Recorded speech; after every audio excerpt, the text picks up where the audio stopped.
I mean good fortune, right? I'm still learning to talk like a local. Is there anything I can help you with? We wanted to ask, how do we get into Inazuma? Oh, so that's why you're here. Well, there is a way. Great! We came to the right person! But the chance of success is incredibly small. Huh. Incredibly small? Then how did you get out of Inazuma in the first place? It was in leaving Inazuma that I found out just how dangerous this method truly was. All I had to rely on was a little wooden raft that I'd put together myself. There was a storm raging ahead of me, and my pursuers were close on my tail. After I'd escaped their clutches, I floated on the open ocean for I don't know how many days. My rations and freshwater supply soon ran out, and I remember getting to the point where I was sure I'd reached the end. Then, I blacked out. But, to my surprise, my journey didn't end there.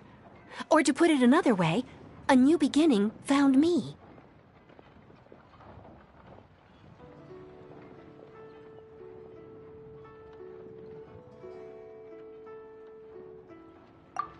That's right. I escaped by the skin of my teeth. The fact that I'm even alive to tell the tale must be a sign that the gods were watching over me. What a horrible journey! And you set off knowing how dangerous it was? Why? Well, because everything is just too restrictive over there. The atmosphere is so stifling. The Kanjo Commission subjects everyone leaving or entering the nation to a protracted approval process, and I felt like I didn't belong there. Kanjo Commission? What's that? Along with the other two commissions, they oversee everything in Inazuma. We usually collectively refer to them as the Tri-Commission. I suppose they're equivalent to the 8 trades under the Liu Chising. One of the obligations of the Kanjo Commission is to conduct rigorous identity checks on all individuals leaving or entering Inazuma. All non-nationals are processed centrally on Rito upon arrival. Meanwhile, the Tenryo Commission is responsible for implementing the recently promulgated Vision Hunt Decree. They act like the executive arm of the Raiden Shogun's rule, loyal, yet unfeeling. It doesn't feel good to speak ill of my home like this, but after spending so long under that oppressive atmosphere, I begin to lose all hope for the future. What I mean to say is, unless you have an extremely compelling reason to go to Inazuma, you should abandon your plans of trying to get there.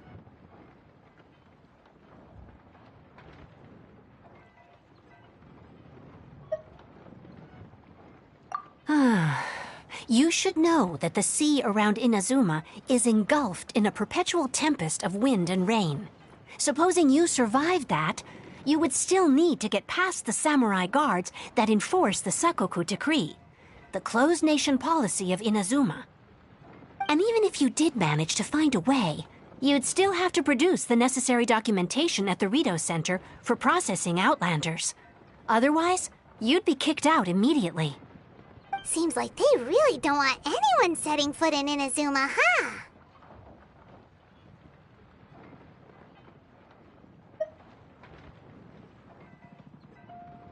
They only set that up as a port to guarantee a supply of goods and information to the island. Most Outlanders would be unable to acquire the documentation needed. But if you really are set on going, there is one thing you could try. The raft idea sounds a little on the dangerous side. Plus, Paimon would definitely get seasick. That's not what I meant. You could ask someone from the Crux Fleet if they have some way of getting you to Inazuma. They're well known in Liyue. Voyaging far and wide has made them a well-traveled group with a wide range of experiences. They may just know how to break through the storm. But it's an armed fleet, right? Why would they agree to a request like this? That part is up to you. If you're able to persuade their captain, Beidou, then the hardest part will be out of the way.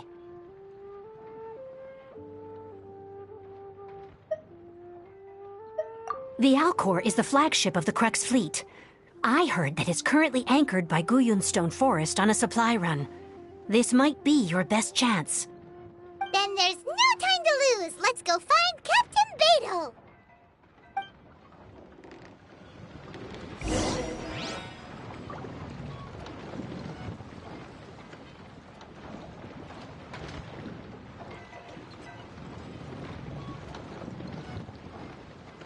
This place is pretty dead. By which I mean, there's nothing to kill. Liyue Harbor is so lovely. So many travelers.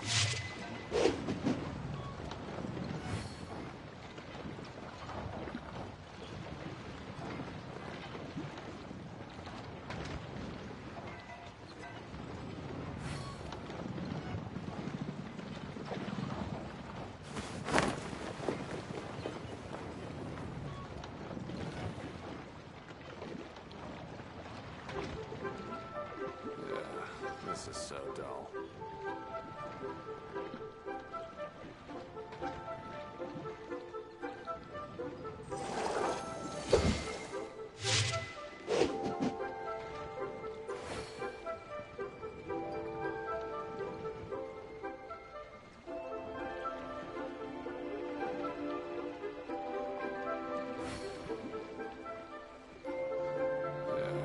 This is so dull.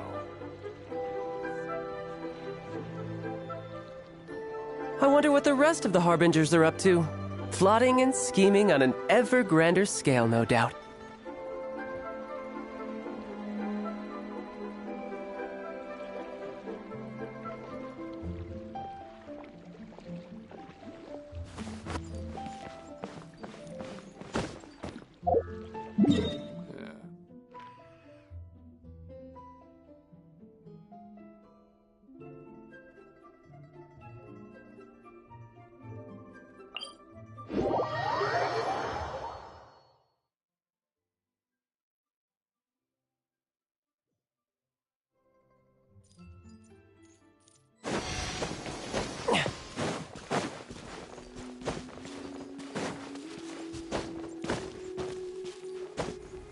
Yeah.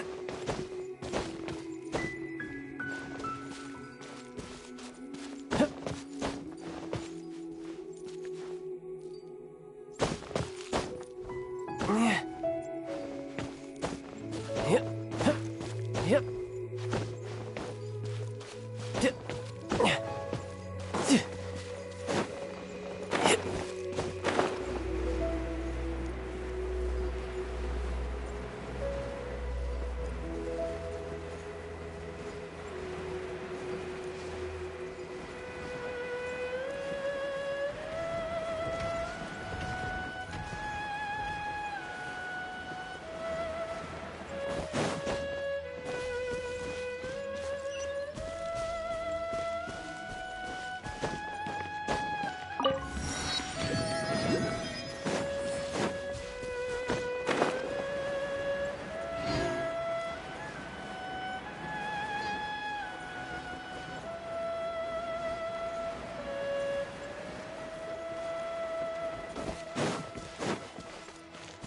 No time to lose.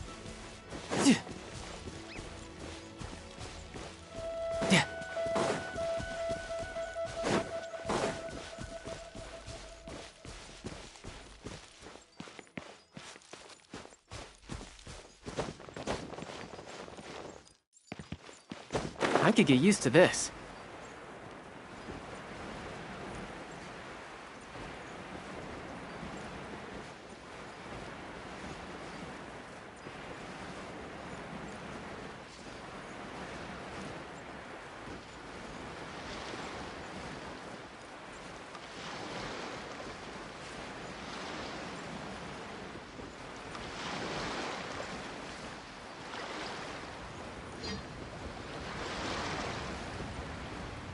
Right. Now I just need to get my hands on the rest.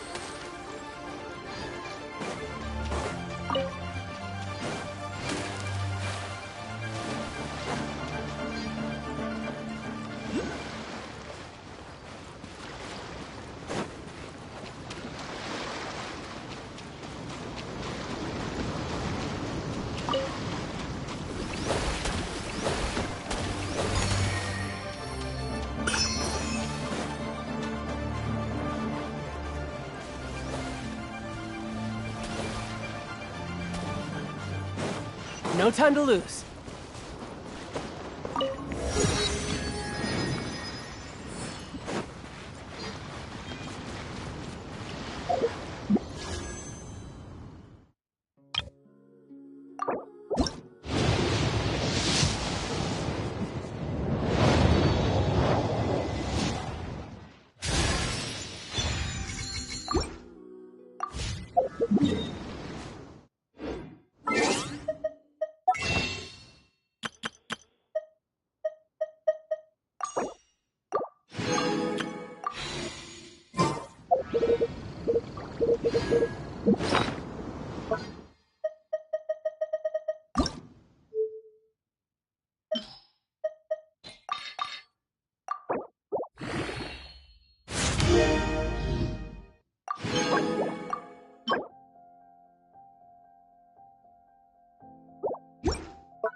Yeah.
Yeah.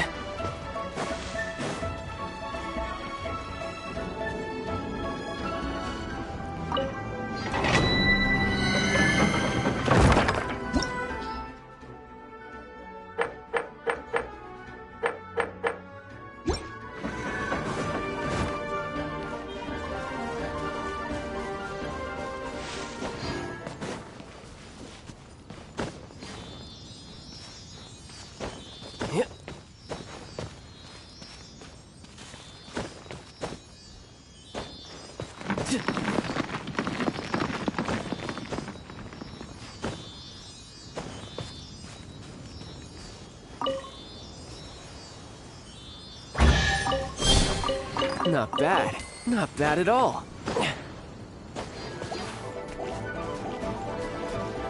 You're mine!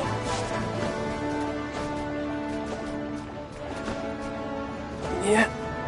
Yeah.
Who have we got here? Wait, I know you. You're that traveler, aren't you? The one who fought against the Fatui and Osile, right? Ningguang told me about you. A traveler of great insight and remarkable skill has saved Liyue, she said. She's a hard one to please, so praise from her is high praise indeed. I remember thinking at the time that it'd be good to meet you in person. Judging by the clothes on your back and this floating thing, I guess that time has come. Hey! The name's not Floating Thing, it's Paimon! Paimon? What a fascinating being. You two give off not only the essence of wind and earth, but also of... yes, the stars. Huh? The fragrance of what now? That's the weirdest compliment Paimon's ever heard. Pay it no heed. I mean only to say I am certain that it is by fate, not chance alone, that we should meet. And that gives our encounter meaning. You're not far off, but they go by a different name in Inazuma. This young man is Kaidahara Kazuha, a temporary addition to my crew for reasons I won't bore you with. Occasionally he opens his mouth and flowers come out instead of words. With this fine ship and the soft sea breeze, would it not be romantically irresponsible of me not to acknowledge it with a line or two of poetry? Well, I can't argue with that. Okay then. Once the clash is underway, I'll give you a chance to perform. Only if the mood takes me, of course. Poetry for poetry's sake tends to lack meaning. Hey, you don't want to pass this opportunity up too easily, especially seeing as our great hero here might be in attendance. Oh, wait a minute. What's the clash? Also, just to clarify, by great hero, do you mean... Huh? I thought you might be here to sign up. You're telling me you've never even heard of it? The Crux Clash is a martial arts tournament that I hold. There'll be a whole bunch of folks taking part to showcase their talents. There are two important rules. 1, competitors must be renowned fighters. We want those with real martial arts ability, not just people taking part for the fun of it. So, you've got nothing to worry about there. I don't think there's anyone out there who hasn't heard of you.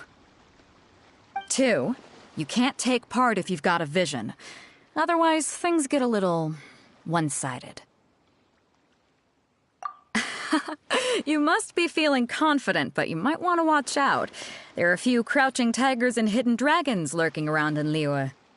And with Liyue's savior taking part in the tournament, now that's gonna turn a few heads. I think we can expect a healthy turnout this time. But we didn't come here to take part in a martial arts tournament. Well, before you dismiss the idea completely, you might be interested to hear that the prize this time round is particularly sought after. Get this. It's a masterless vision. Supplied by myself, as a matter of fact. If the tournament champion can reawaken that vision, it belongs to them. Is there really such thing as a masterless vision? When a vision bearer dies, the light in their vision will fade away. But the shell that housed that light remains. As for whether this shell has any practical application, well, this remains to be seen. But my intuition tells me that while it remains in the world, it may just be possible for someone else to inherit it. Yep. And the way I see it, a vision is a badge of recognition from the gods. So if anyone's able to rekindle it, it's gotta be an individual of exceptional strength and talent. Organizing the clash is my way of uncovering hidden talents. And hopefully this time, getting a vision to glow again. So if you don't have a vision, this is the perfect opportunity to get your hands on one of your very own. Yeah, we're interested in getting to Inazuma, not fighting in some tournament. Inazuma? You want to go there? Well, why didn't you say so? Inazuma? No sweat. In that case, if you win the tournament, I'll give you a choice. Masterless Vision, or a ticket to Inazuma aboard the Alcor. Up to you. You just want her to take part in your tournament! What's wrong with that? The more talent we have, the better the tournament will be. I couldn't let a competitor like you fall through the net. What are we gonna do? Looks like we pretty much have to do this tournament if we want to get to Inazuma, huh? Great. Then let's get you signed up. Head to the tournament arena in Guyun Stone Forest. Kazuha and I will be over soon. It seems like it will only be a matter of time before the answer is revealed.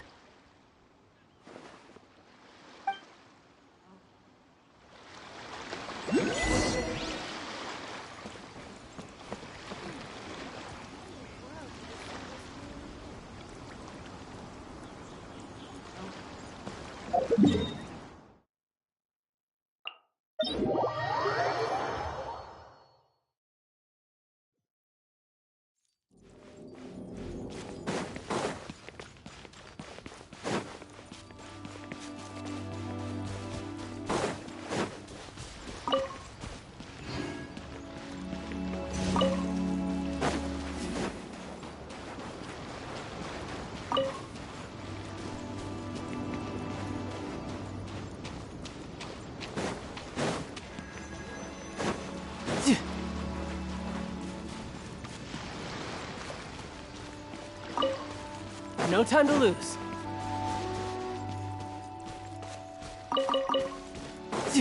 No time to lose. Before we sign up, let's see who the other competitors are. Beto said that they had to be renowned fighters. Hello? Are you here to compete in the... You bet I am. Have you put your names down yet? Well, I'd have a look at the entrance criteria if I were you. Then allow just anyone to take part. The Clash is a comprehensive test of fighting ability. Anyone who turns up for show over skill is gonna get their butt handed to them. Nobody wants to see that, right? Yeah, we heard a rule about that. So, Paimon's wondering, are you... Me? Only a former runner-up in the Chihu Rock Freestyle Combat Summit. Oh yeah. Uh-huh. Also, that doesn't sound like the most official tournament out there. What? You... Nonsense. Have you been living under a rock? It's been going on for years. There were plenty of competitors when I took part. Not to mention, I've helped the Millilith catch treasure hoarders before. There were 2 of them trying to escape. I soon sorted them out. They tried to sneak past me under the cover of darkness. They didn't know what hit them. I planted a left hook on the skinnier one's face and sent him flying. Then, the big guy pulled out a knife. I stood my ground, of course. A roundhouse kick sent the blade hurtling into a beam above us. I told you. Unarmed, outnumbered 2-1, but I still got the upper hand. I'm not saying I came out completely unscathed, of course, but the fact remains that I did manage to subdue the both of them, and hand them over to the Millilith. I received quite the commendation. Oh yeah. Uh-huh. But for us, even 4 or 5 treasure hoarders at a time is all in a day's work. Mm-hmm. Alright, we're gonna keep looking around. I'll see you in the arena, but I don't plan on losing to a pair of children anytime soon.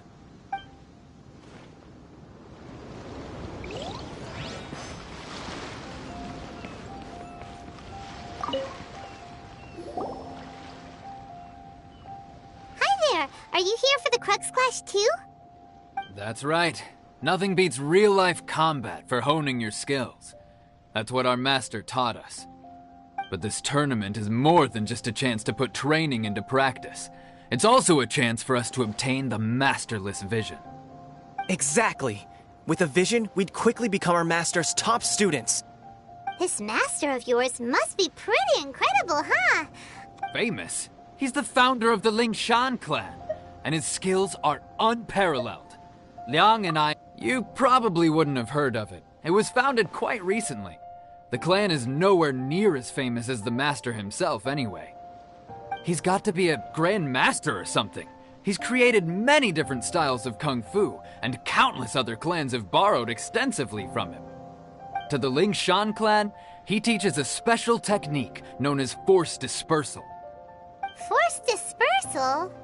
It's a type of breathing exercise where you can train yourself to harness the energy around you and neutralize attacks without moving an inch. For example, our master can use it to alter the path of an attacking fist, or change the direction of an incoming stone, all without breaking a sweat. One time, he sent a challenger flying into the air without lifting a finger. It sure is, but it's extremely difficult to cultivate this ability. We've been training for ages and we're still getting to grips with the very basics. There's no way we could use it proficiently yet.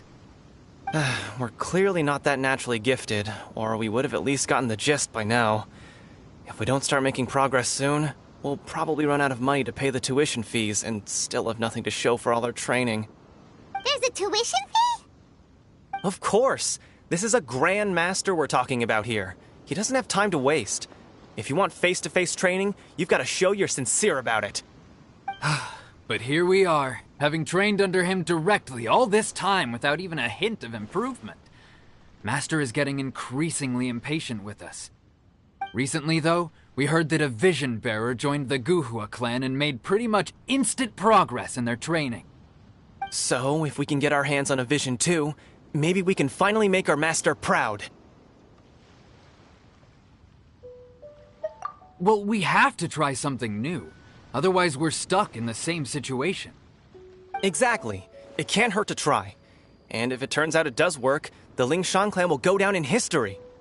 Folks will come from far and wide.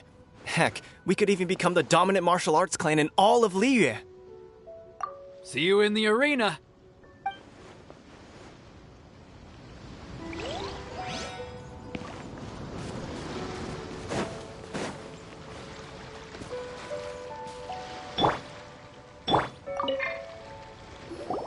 Hey, youngster. Are you here for the Crux Clash too? If so, seems I found myself another new adversary. So you're also here for the tournament? You better believe it. I wouldn't be here if I didn't think I could walk away as a champion. For me, obtaining a vision is the final and most important piece in the puzzle that is my life. No. It's not about what I want to do. This is about who I want to be. I am looking to become a perfect person. I know how that sounds, but let me explain. I've lived a successful life so far, without any setbacks. I've passed every exam I've ever taken, enjoyed numerous successful business ventures, and seem to get on with just about everyone socially. In most people's eyes, I am already the very embodiment of the perfect person. Though, of course, I'd never let the praise get to my head. I know I haven't reached perfection yet, because there's one thing I'm still missing. A vision. You have so much self-confidence. That's not important. I have a contact in the Crux fleet who was happy to vouch for me, so they very kindly made special arrangements on my behalf. I've also brought along a bit of an entourage for moral support. It's such a blessing, really, to have so many good friends in my neighborhood. Of course, I also put in a few good days' practice, concentrating mostly on rare and esoteric styles of Kung Fu. As a higher I seem to have gained another fan. Don't let my aura overwhelm you, though. You'll need your wits about you today. Now then, if you don't mind, I need to finish my pre-competition routine. It's not too long now before you'll get to see me in action. So, to recap, we're up against an inflated ego, some gullible guys paying way too much for their kung fu classes, and another guy who's just really average. Seems like you've got a pretty good chance of winning this thing. Come on, let's go sign up. Chinksa Village Arm Wrestling Champion, huh? All right, you're signed up. Next, please. What's your name? Wait, aren't you? Did I hear that right? Is it really them? Huh? Aren't they a vision bearer, though? Why are they trying to enter the clash? I have to ask, aren't you the traveler that helped Liyue fight off that ancient god? It's really her! The one that spoke with Lady Kuching at the rite of parting. Oh, I wonder if I can get her autograph later. I trust you are aware that only those without visions can enter the tournament? Really? But from what I've heard, the things you're capable of in combat are nothing short of extraordinary. You walk into the most dangerous situations imaginable, face off against all sorts of monsters, even the Fatui, and always come out on top. Yep, she still doesn't have a vision though. See for yourself. My apologies. I didn't mean to be rude. I'm sure a great hero like yourself would have no reason to lie. Now, could I ask you to provide a few claims to fame? It's just a formality for you, of course, but I have to make a record of competitors' achievements as part of the sign-up process. So far, I've got defeated the ancient god Osail, so that's one. Do you have any others? Yeah, put that down. And also, defeated the Fatui Harbinger child. Whoa. Might as well declare her the champion already. I wonder if it's too late to withdraw. Okay, that's plenty. Actually, this is the most dazzling track record I've ever seen. By a long shot. Right, your registration is complete. Now, a brief word about the prize. A great hero such as yourself can surely only be here for one thing. To win the tournament and claim the grand prize, namely, a vision. Oh, we're not here for that. We're here because Captain Beto promised to take us to Inazuma if we win the tournament. There's another prize, too? Oh, first I've heard of it. Beto must have upped the stakes this time to attract top talent. But why would anyone want to go somewhere as dangerous as Inazuma? I see. So, I take it you discussed your terms with Beto in advance, then? Well, I'm sure a great hero has an important reason for being here. Anyway, the qualifying rounds are about to begin. I'll leave you to your preparation. Hey, so Paimon's thinking about that whole no vision bearers rule in this tournament. Even though you don't have a vision, most people in Teyvat think that you can't manipulate the elements without one. So Paimon thinks you probably shouldn't use your elemental abilities during the tournament. You know, just to avoid any misunderstandings. In any case, looking at the competition, it should still be pretty easy for you to win, even without using any elements, right? Alright, it's showtime! You got this! You seem like you're raring to go. Are you ready to compete? Good. Then please follow me into the arena.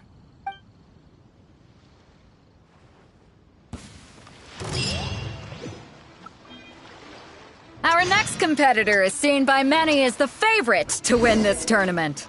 Her first bout begins now! You? You're the hero they're talking about? What a strange guy. Why was he so confident to begin with? Well, now that we've won, let's go and see Beto. She'll probably have something to say to us.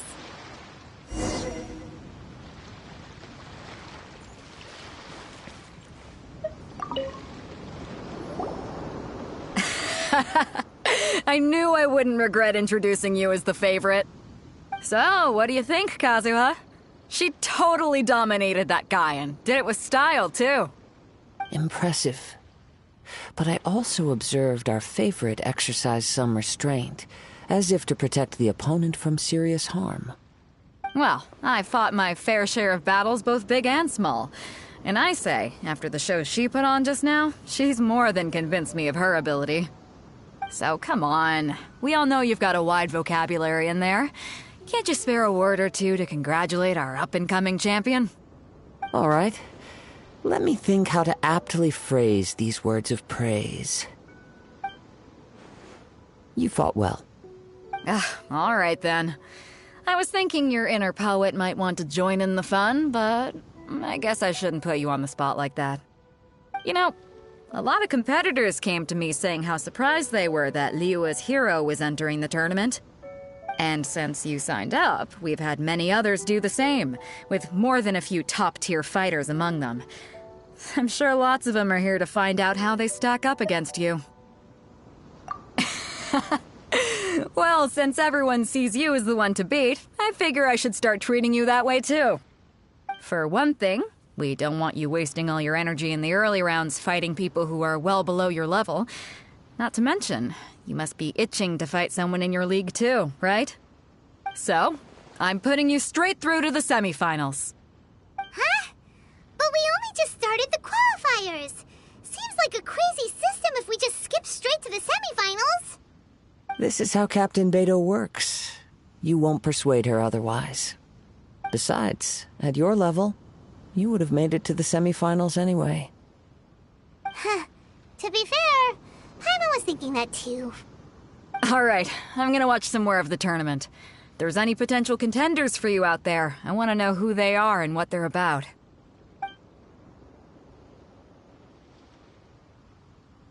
We're finally here, folks. The Rails show is about to begin.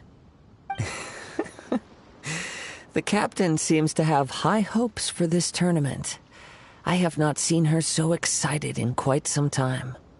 Your opponent has fought many rounds to get to the semifinals. This makes him a seasoned warrior. You may well be stronger than him, but this should not give you cause to lower your guard.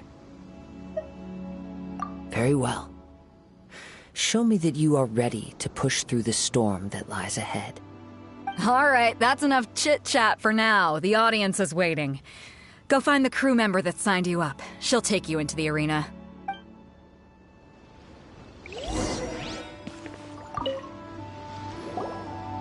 Your opponent in the semifinals is new to the Crux Clash, but he has quickly become the dark horse of the tournament. I do not doubt your abilities, but I would suggest that you make sure you are fully prepared before you begin.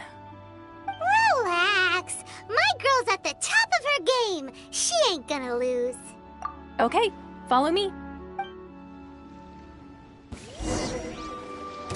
At last, the moment we've all been waiting for. The semifinals have begun. Who's it gonna be this time? The hero or the dark horse? I don't care about the prize. You're a strong opponent. That's what I'm here for.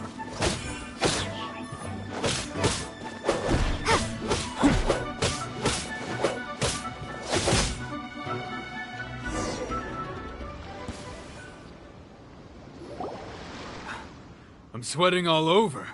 It's a good feeling. Congratulations. I was beaten by the best. I need to train harder. Right! For a moment there, Paimon was a little worried. If you had a vision, you'd definitely be one of the strongest around. I wanted a vision once, when I was a kid. People said that if you're strong enough, you'll have your chance to get one. But mine never came. I lost interest eventually. You can't depend on a vision like you can your own body. I've fought and won against vision bearers before. The power they have was given to them by the gods. I don't envy it. Huh? You mean you didn't sign up to try and get your hands on that masterless vision? No, I didn't. I only wanted to pit myself against other fighters and see who was the strongest. Only in defeat can you understand your weaknesses and learn from them. So I'm pleased with today's outcome. I don't often have the pleasure of experiencing defeat. Wow! Now that's true strength talking. If you have the chance in the future, please come and spar with me again.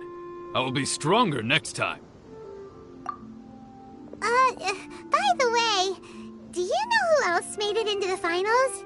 Is it gonna be someone even tougher than you? Whether they'll be as tough as me, I don't know. But what I have heard is that they're extremely quick. So don't get too cocky. There he goes. Maybe we should ask around, see what we can find out about our opponent in the final round. Ah, it's you! I watched your match. What a stunning performance. I myself was eliminated in the third round. Shame. If only I could have advanced one more round.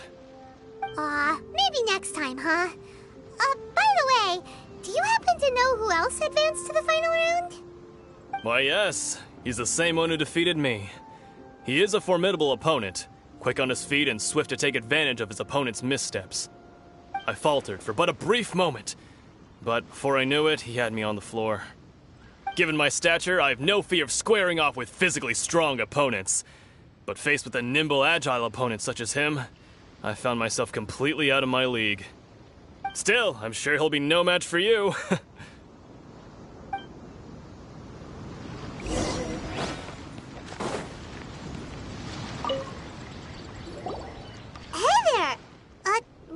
He tried to use force dispersal to deflect a punch, but instead he took it straight to the nose. There was blood all over the place. His opponent was pretty freaked out by it. He kept asking him, "Why didn't you dodge?" But he was pretty much out cold by that point and couldn't reply. "Why don't you dodge?" they ask. Because to not dodge is the very essence of Lingshan clan kung fu. It's just that he hadn't quite mastered it yet. Don't even get me started. I spent all my energy helping him get from here to the boat to take him back to the harbor. But by the time I got back, my scheduled match time had already passed and I had to forfeit. I don't dare tell my master about this, otherwise I'd never hear the end of it. Sorry, I shouldn't be complaining in front of you like this. I'm afraid I'm still a bit out of sorts at the moment, so I probably won't be able to help you with whatever you were here to ask me about. Oh, alright then. Hope your buddy makes a swift recovery. Hang in there. Thanks, I'll do my best. We still haven't got any useful information yet. Maybe we can go talk to Beto. Surely she's gotta know something. You gave an outstanding performance. Truly commendable. I could sense that you're not familiar with bouts of this kind, and it could have cost you the match. But you were quick to adapt and managed to claim victory over your opponent. That is a most invaluable skill. In fact, I discerned this not from what I saw, but what I heard. The ground beneath your feet, and the pattern of your breathing. But it is nothing remarkable, for I discerned nothing more than Captain Beto did. He's right. But in my case, I was purely relying on previous experience. I guess not using your elemental powers must be quite new for you, huh? We wanted to ask about who our opponent will be in the final round. Do you think they'll be stronger than the one we faced in the semifinals? Not exactly. Contenders that reach the finals aren't necessarily stronger. They tend to have something unique about their style. As for the guy you'll be facing, his skill lies in his speed, and he has superior form. It's also obvious that he's seen his fair share of battles. What's the matter? Worried that you've bitten off more than you can chew this time? If that is the case, then I have a proposal for you. Let's go somewhere a little quieter, shall we?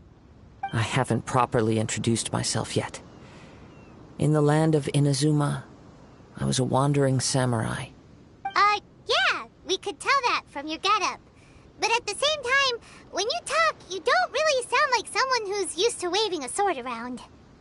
It is true that I am versed both in literary and martial traditions. But on the straggling path of a wandering samurai, is there harm in acquiring a surplus skill?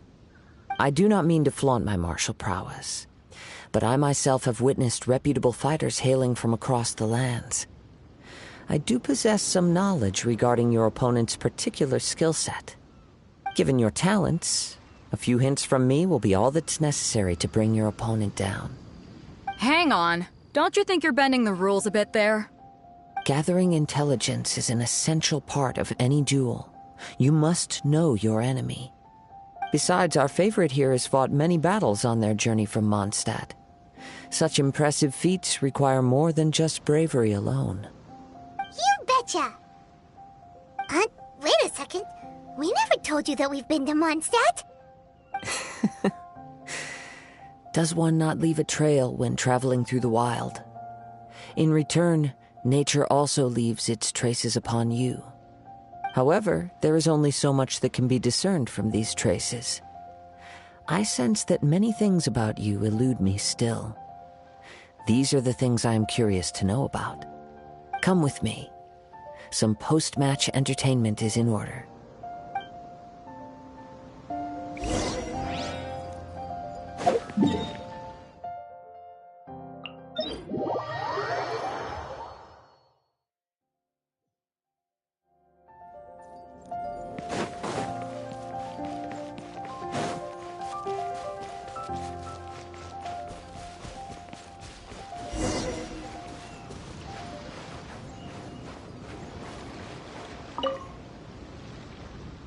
Now that we're alone, let me cut to the heart of the matter.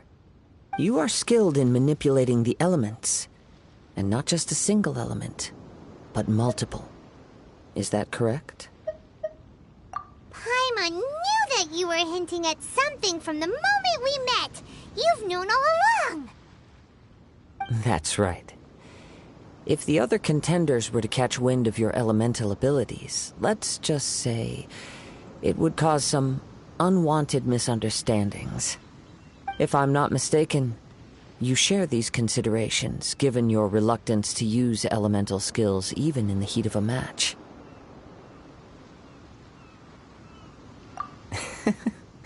When I talk about that which I see or hear in you, this is not poetic symbolism at play. I mean these things in the truest sense possible. Since a young age, I have been attuned to the tidings of nature. I hear the breath of the wind and the whispers of the leaves.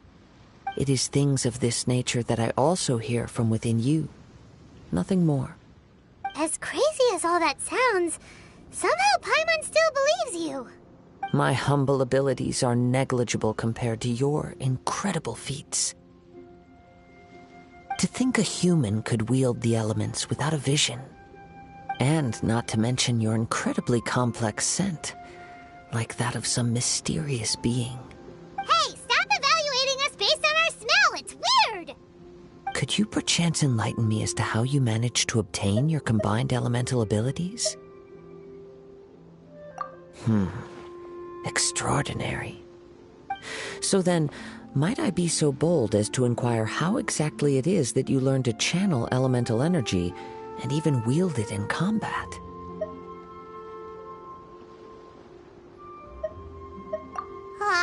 It's nothing really. Paimon just told her whatever came to mind. It's been a long journey, and many things have happened along the way. Somehow, she just naturally learned to use the elements through it all. Honestly, even Paimon doesn't understand how it all works. Perhaps such unfathomable things are the essence of the gods and the visions they grant. However, I still wish to have the honor of seeing how you wield the elements. Perhaps it may yet reveal something to me. Of course, I too shall share with you all that I've learned. That will make it a fair exchange. Now then, let's test your skills, shall we?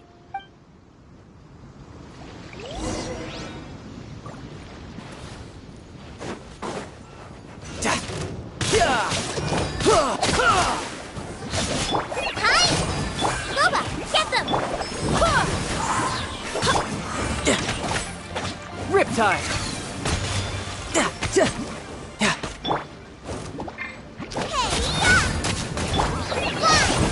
Right this on for size!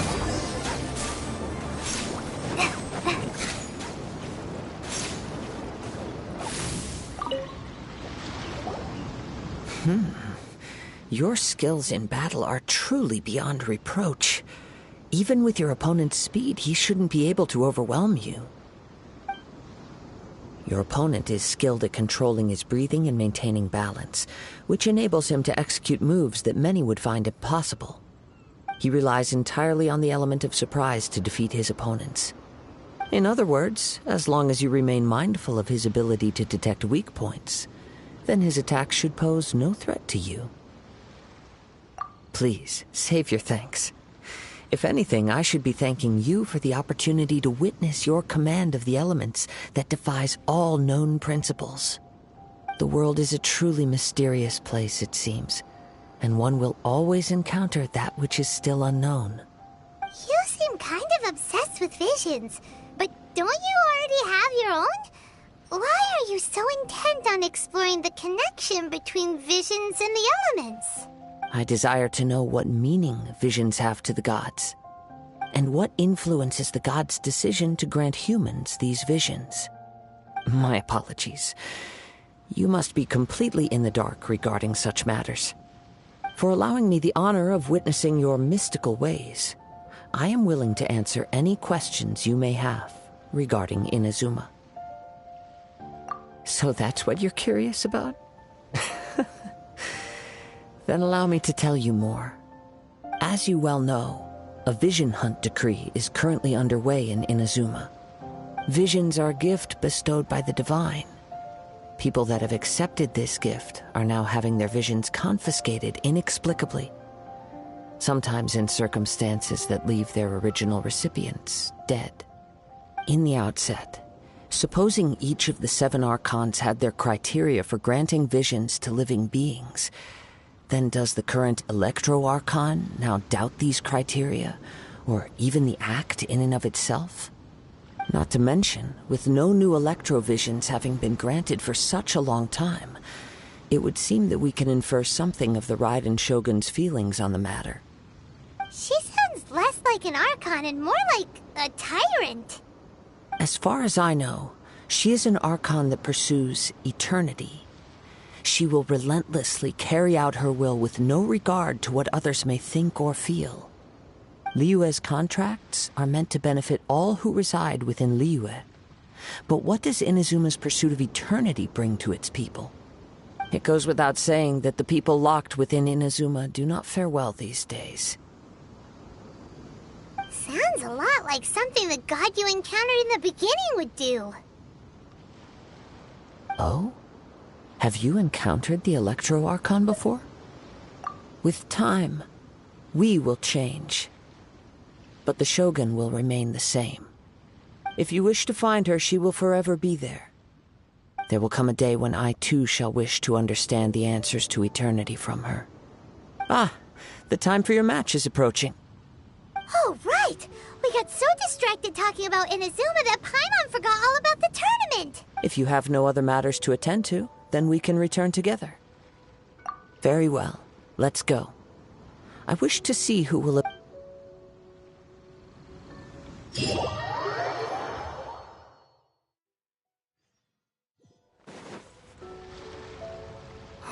Why isn't he here yet?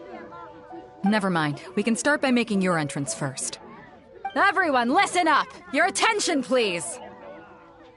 We've reached the climax of the Crux Clash! This is the final match! We've seen many exciting battles today, and now, at long last, the 2 finalists have emerged. Now, I'd like to introduce our first combatant. Though few have seen her, her reputation knows no bounds. She strikes fear into the heart of Osile, and the mere mention of her name causes even Fatui Harbingers to turn pale in the face. Introducing Liyue's traveling hero! Wow! I've been waiting for this moment! I'm sure everyone witnessed her thrilling match in the semifinals. But today's final round will surely take things up a notch. As for our other combatant, he still hasn't arrived. Oh, come on, what could be taking him so long? You can't just forfeit for not showing up like in previous rounds. This is the finals. Apologies! Everyone just sit tight.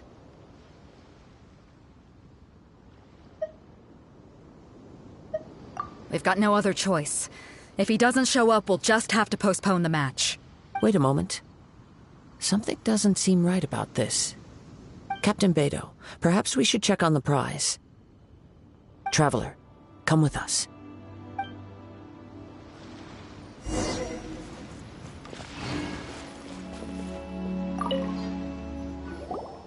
Let me see. It's gone all right. The vision is missing. Huh? Did somebody steal it? Who would dare do such a thing in broad daylight? We don't know when it was taken exactly. I never thought that someone here would have the guts to cross Captain Beidou. No need to worry. Even the craftiest sleight of hand does not escape nature's watchful gaze. The culprit has only acted recently. They will not have gotten far. The vision was the prize that I had offered, and it was my responsibility to look after it. I will be certain to get it back. Well, if you insist. I'll leave the matter to you then. I'll stay here and try to offer some explanation to all the spectators that came to see the match. If you would, please come with me. But we're on an island. Where could he have possibly run to? Come with me. I can sense the winds are coming.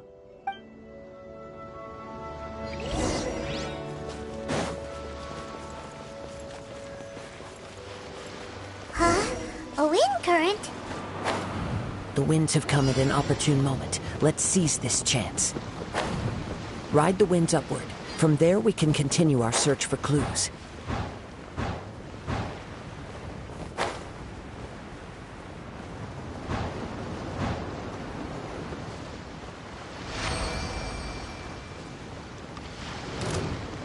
By the way, what made you suddenly think of checking the price in the first place?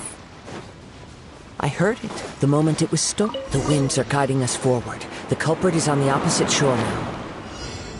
You can hear that too? What does it sound like? Hubris. This way. Follow me. There may be an ambush waiting for us up ahead, but I trust that you are well prepared for such a scenario.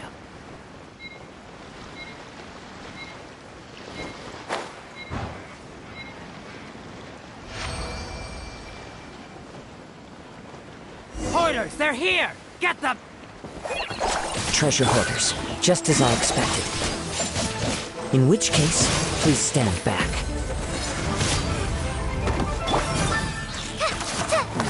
The hunter becomes the hunted.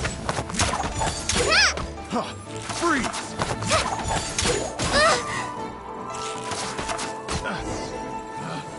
Picked the wrong test subject.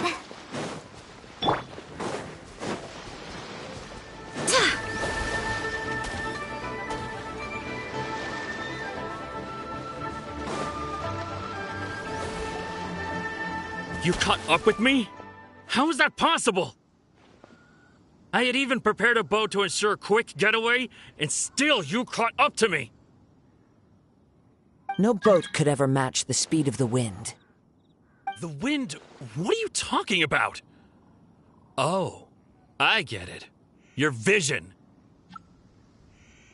Drat! If I only had a vision. Or if I could activate this one, then you'd never be able to catch me. This has nothing to do with visions.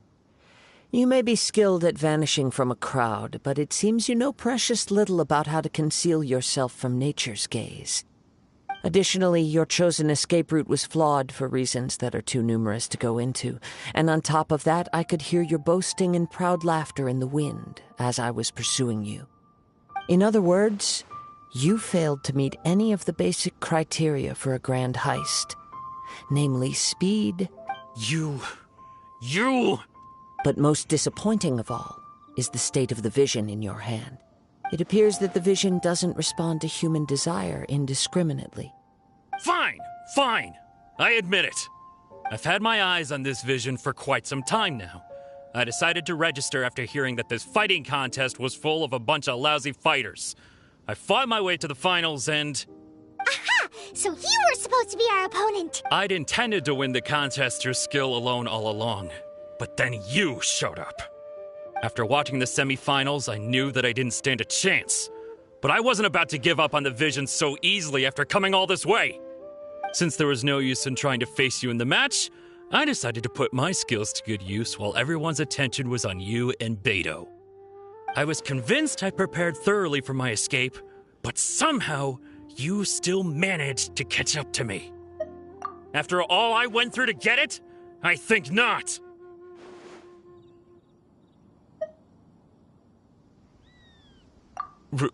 Really? Fine. But you'd better mean it. It didn't activate once I took it anyway. It's nothing but a useless shell to me. You know, according to the laws of the sea, the penalty for stealing is breaking the culprit's arms. Huh? You're not serious, are you? Not to mention that the item you stole was a prize. You didn't show up for the final match, and you damaged the reputation of the captain of the Crux fleet.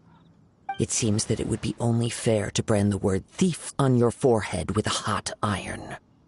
Whoa, we don't need to go that far, do we? I never would have guessed you could be so cruel. If this is where talking gets me, then forget it. I'll risk a fight.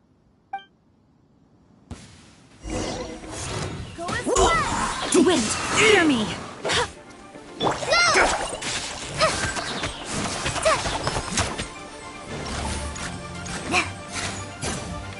Out of the frying pan!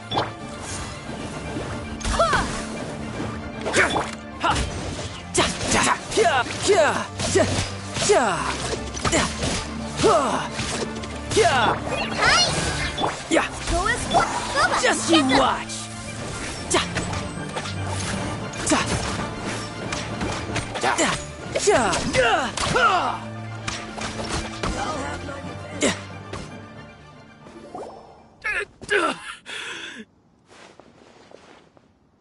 No, no!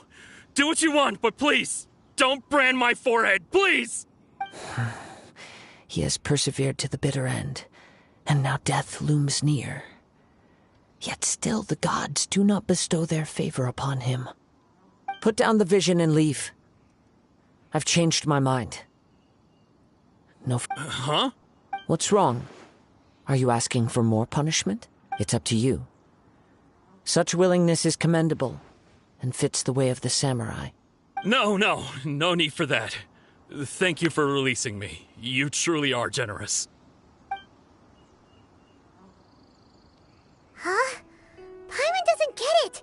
Were you just trying to scare him? I take no pleasure in frightening others.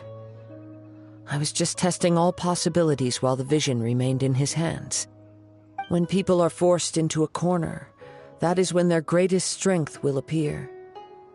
I thought it may be an opportunity for him to awaken the vision. But unfortunately, nothing happened. Yes, I wanted to know whether it were possible for an extinguished vision to be reawakened.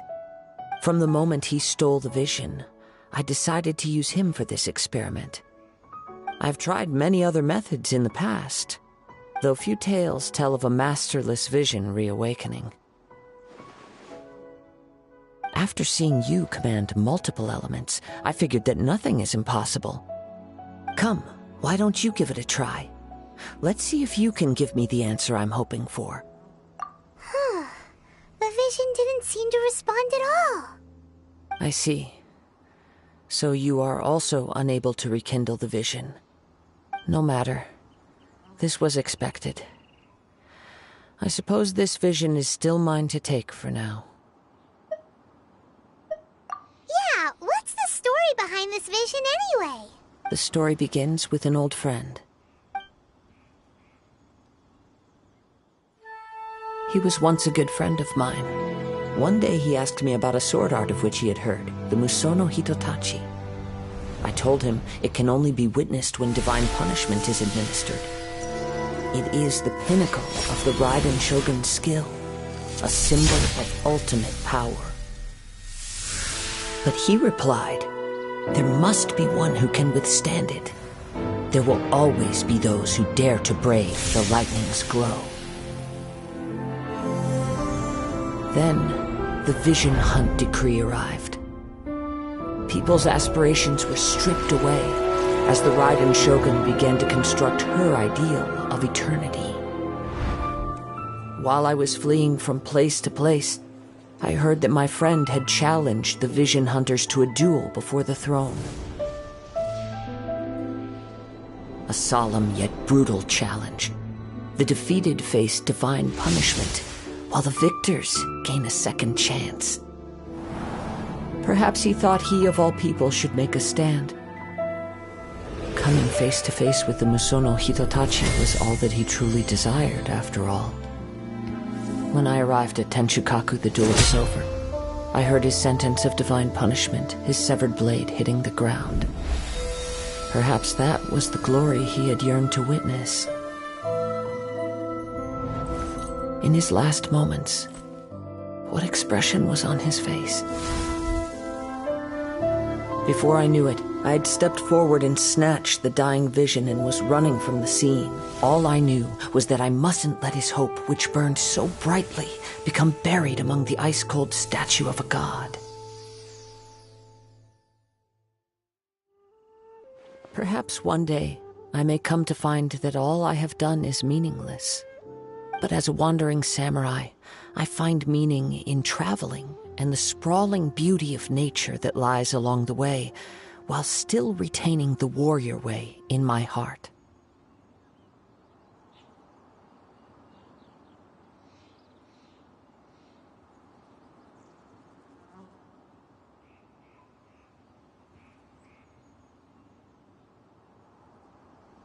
Kazuha. It's just another way of saying I do as I please. All right then, it's time we returned. Do not let my feelings trouble you, but thank you.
Leave already?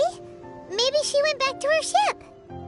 If you're looking for the captain, she was summoned by Lady Ningguang. It seems that the Crux clash got out of hand this time and has attracted her attention. Captain Beidou was muttering something about Ningguang being a stick in the mud as she headed off to Liyue Harbor. It's not unusual for those two to be at odds with one another. But still, Captain Beidou was disappointed she didn't get to witness the crowning of the new champion. She had been looking forward to it for quite some time. The one who stole the vision was originally to be this hero's opponent in the final round. He knew he stood no chance of winning the match, thus the wicked idea of stealing the prize took hold in his mind. In which case, the Crux clash comes to a clear-cut conclusion. Huh? So that's what happened? If that's the case, then the rules stipulate that he is disqualified, and our hero here is the champion. Paimon thought we'd win and all, but not like this. It doesn't matter. As the saying goes, honor given is honor deserved. Now, let me go prepare the champion's medal to award you. Yes, I believe so. Though Captain Beidou is no longer present here, I'll be sure she receives word of it. She is a woman of her word. But the voyage to Inazuma is a treacherous one. You will be plagued by a perpetual tempest the entire trip. In fact, the relentless rain and wind are also an embodiment of the Raiden Shogun's will to close the nation. Hold on a second. You're saying she can change the weather just with the power of her mind? Let us not forget that this is one of the 7 Archons. If Liyue's Morax could form Guyun's stone forest by casting down his stone spears, then it should come as no great surprise that the Raiden Shogun is capable of summoning an eternal tempest. Suffice it to say that if you wish to journey to Inazuma, the Alcor will need some time. You will be notified once all the preparations have been made. In the meantime, I intend to embark on a journey of my own. I will travel all across the vast lands of Liyue in the hope of finding a way to reawaken the vision. Paimon believes you'll find a way for sure. Thank you. May both our journeys prove meaningful. One final word of warning. The part of your journey that lies after the storm may well prove to be the most arduous.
Astra Abyssosque. What can I do for you, traveler? Ah, yes. I've heard that you've already made arrangements with the captain of the Crux fleet regarding your passage to Inazuma. Is that correct? Now that I think about it, it's been quite some time since I last visited those lands. Unfortunately, I don't have any current intel that would be worth sharing with you. There you are. You're the traveler that Beidou will be taking to Inazuma, right?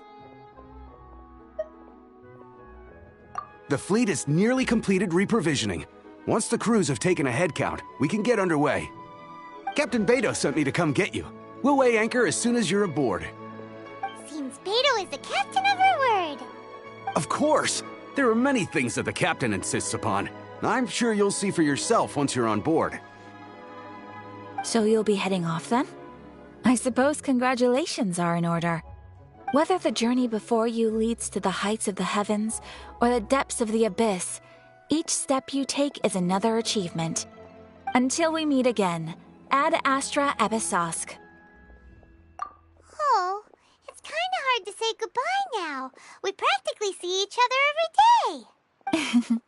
Well, if that's how you feel, why not come and find me when you arrive? I'll be awaiting you on Narukami Island. So there's another Catherine in Inazuma? See, there's no need to get all sappy now. Well, I guess it's time for you to bid farewell to Liyue Harbor. Now that I've delivered my message, I'll be heading back. The ship is currently anchored off of Guyun Stone Forest. Okay, thanks for coming all this way to let us know. Just following orders. I'll see you two aboard the Alcor.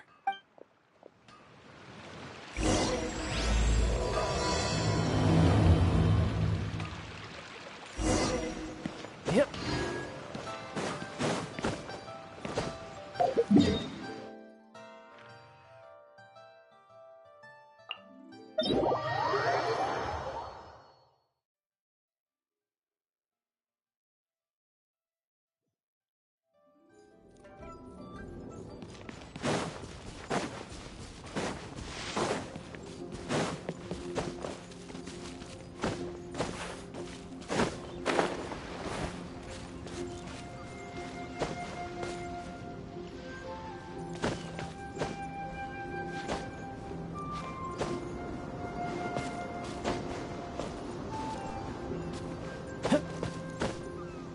Yeah. Yeah.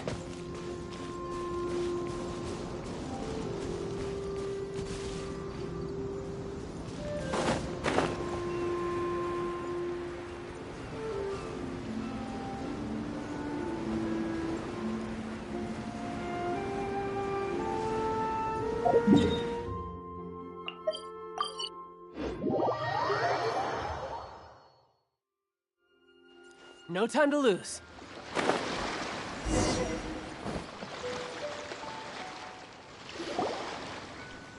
Ah, you finally made it. All these years, come rain or storm, the Crux fleet has never suffered a delay. If it were anyone else, I might have set sail already.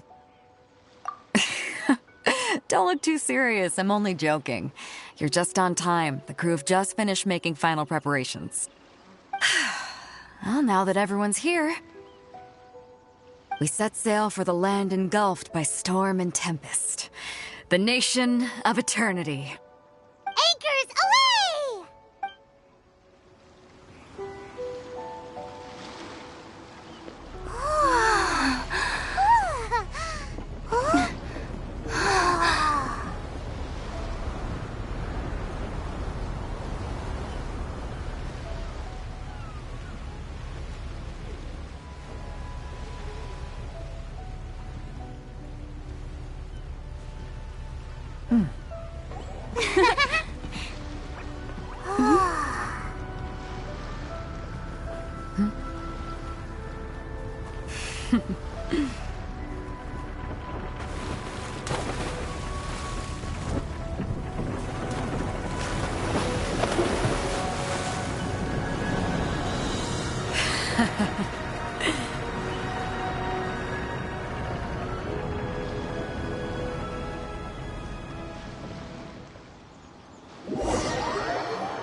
Ahoy there.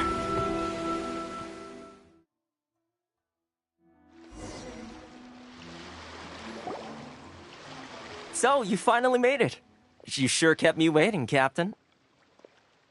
And it appears we have a couple of stowaways. Or perhaps I should say, honored guests.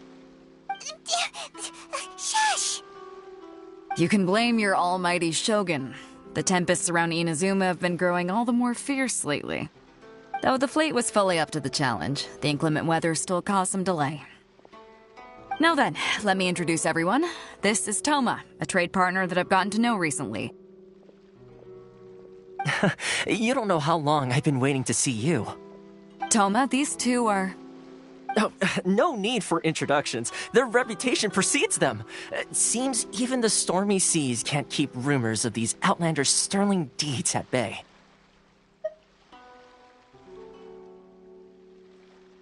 Oh, it's sure nice to hear you say that. With any luck, it'll give you a head start here. Toma's resided on Rito for quite some time now. It wouldn't be going too far to say he's the fixer around these parts. If you run into any problems here, just talk to Toma. But if he tries to pull any moves on you, I'll be sure to deal with him personally the next time I'm around. No need to worry. I'm sure we'll get along just fine. Good. Then if it's all settled, I'll be going. I wouldn't want to be caught with my sails down here. I do have a wanted fugitive on board after all. Oh, right. Kazuha. Until next time, traveler. Remember to give it your all, no matter what perilous storms you may encounter. Fair seas, Captain Beto. Bye-bye!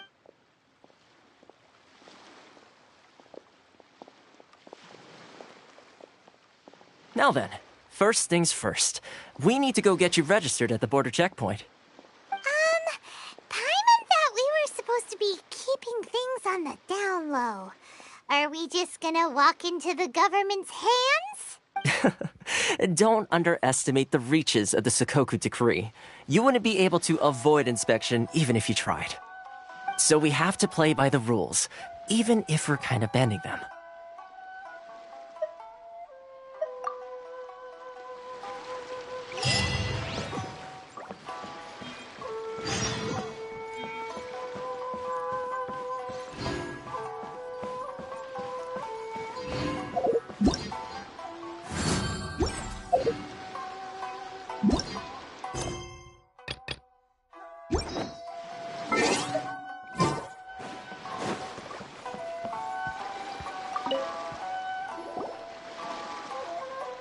Hello?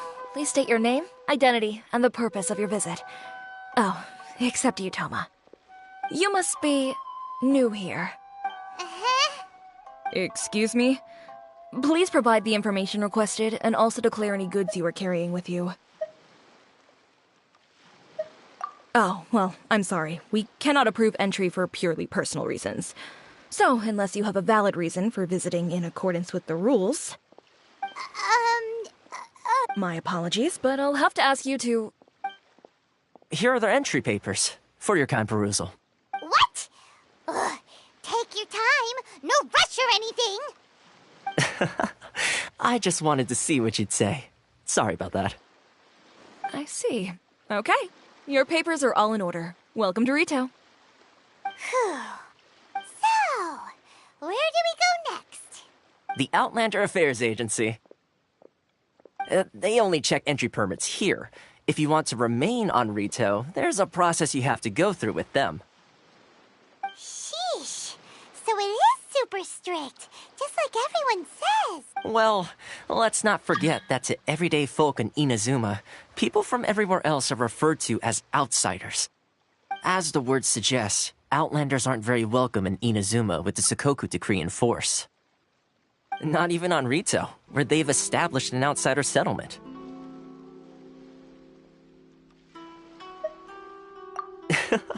I like how you think. I've got a feeling we're going to get along very well. Now, let's head over to the Outlander Affairs Agency. Most of the current rules were put in place by the administration of Rito, the Kanjo Commission. The Kanjo Commission? Yes, one branch of the Tri-Commission of Inazuma, responsible for growing and managing the nation's wealth. You really haven't heard of it before?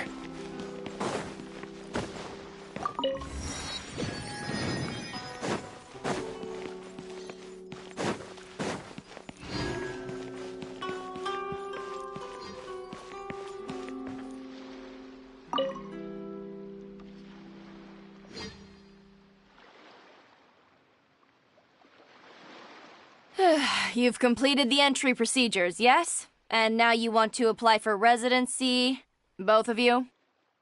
Yes, please. Okay, the processing fee will be 2 million mora. 2 million? For a processing fee? That's right. 1 million per applicant, which makes 2 million total. Don't worry, you can trust my math. Paimon wasn't so much questioning your math as... Ma'am, these two here are good friends of mine. I think you'll... Ah, Mr. Toma, it's you. By way of courtesy, allow me to reduce it to 400,000 mora total. Thank you ever so... But as this is just a processing fee, I think 600 mora should cover it if I'm paying on their behalf. I'll treat you to dinner too. How does that sound? That's not how you haggle! By all means, bargain the... All right then, as you wish, Mr. Toma. I will make a record. Much obliged.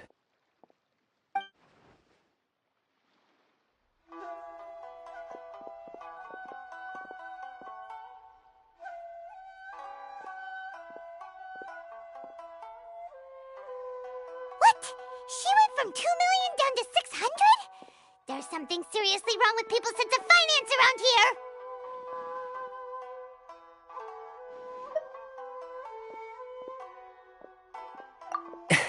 It's not as mind-boggling as you think.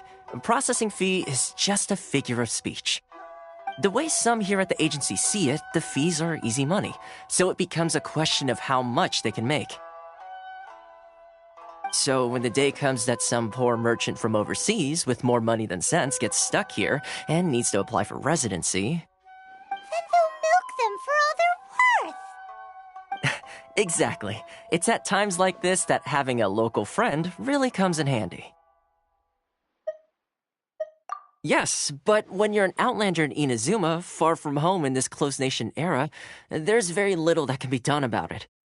The most that overseas merchants can do to look after themselves is stick together. That's how the International Trade Association came about. So it's a trade association built by and for Outlanders? Yep.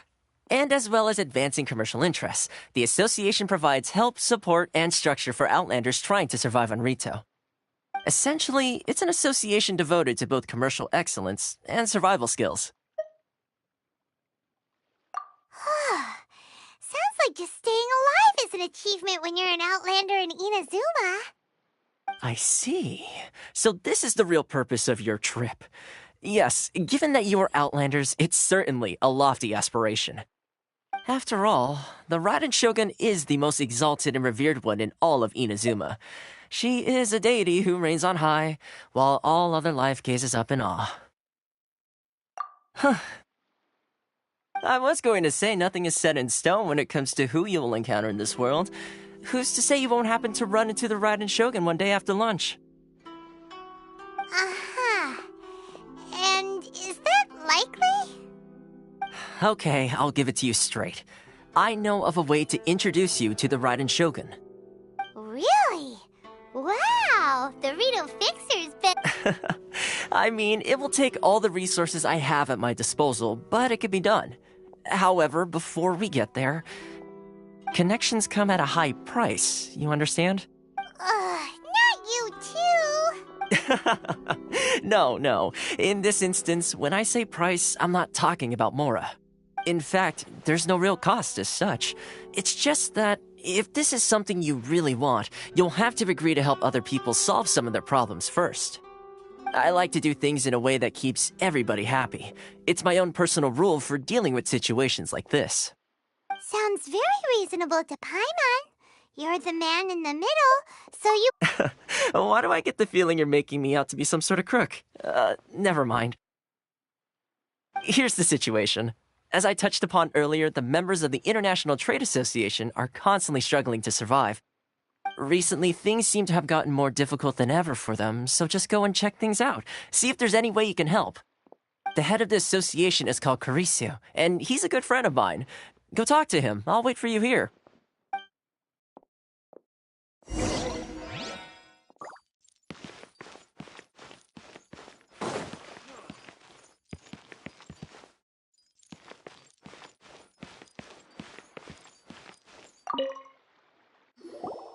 Huh? Hello there. You must be seeking refuge with the International Trade Association. Good. That's a relief. You need to be careful, or you'll find yourself losing your savings all at once. We heard the association has been having some difficulties lately. Yes, left, right, and center. Obstacles at every turn. But that's nothing new for us. The Sakoku decree certainly makes things difficult for anyone who wants to come here from... But it's not the root cause of our woes. The Sakoku decree might restrict our scope of activity, but in and of itself, it doesn't stop us from being able to enjoy a comfortable existence. No, what's really squeezing us Outlander merchants dry is those Mora grubbers from the Kanjo Commission. Oh, of the 3 commissions, that's the one that oversees everything on Rito, isn't it? That's right. They impose astronomical tax rate, unbelievable regulations, and that's not the worst of it.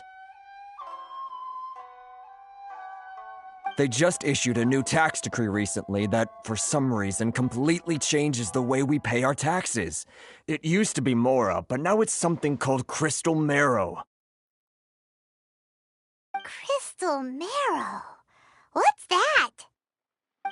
Something that most of us in the association had never heard of before either, until the new decree came along. Eventually, one of the older Liyue merchants recalled that he once shipped a batch of it to Snezhnaya in his youth. So, in order to pay our taxes, we began an arduous search for this crystal marrow. But then we found we'd only managed to create a bigger problem for ourselves. The rising demand for crystal marrow drove the price higher and higher. Now there's only one vendor who even has it in stock. We can't get a hold of it anywhere else. Isn't that what they call a monopoly? Exactly. So this vendor keeps pushing the price up, and we have no choice but to buy from them because the tax decree forces us to.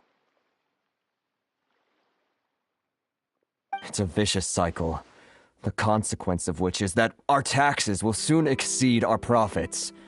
And once that happens... We've tried communicating with the Commission directly, but this is a nation where the cries of a few struggling merchants will never be heard over the ever-present roar of thunder. Fontaine, my dear homeland. I miss you an awful lot at the moment. Sounds awful. They're really bleeding them dry. What do you think we should do?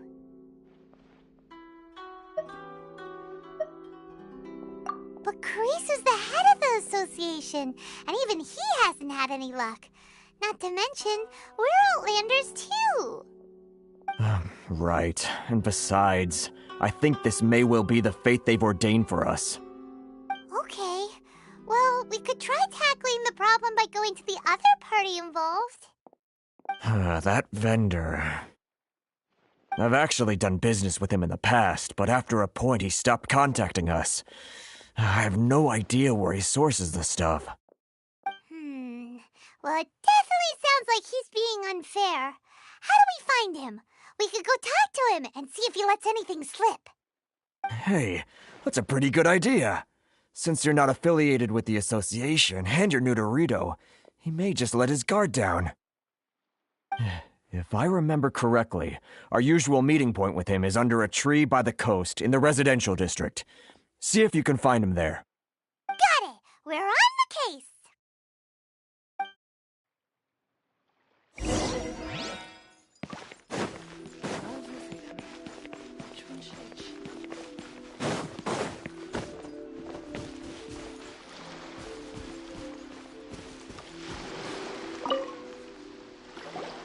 Huh? I don't think I recognize you. Are you new arrivals?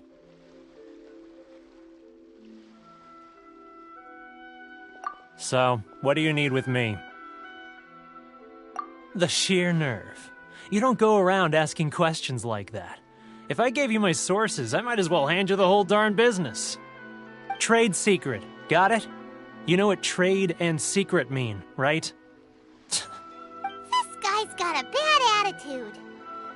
Ha! Are you even buying?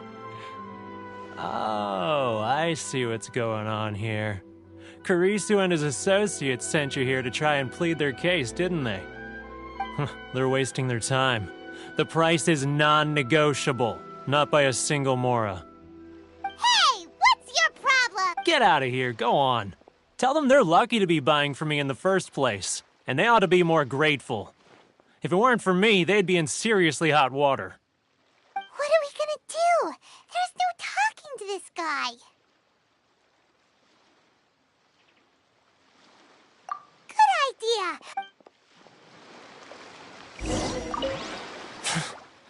I'm the only lifeline they've got. How dare they try and bargain with me?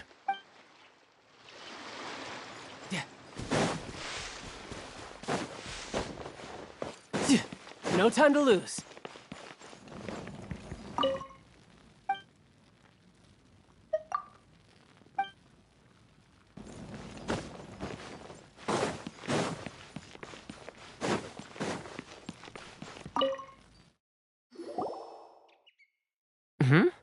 That was quick. You resolved it already? Actually, we're having a little trouble. No? Well, by all means, tell me what you need.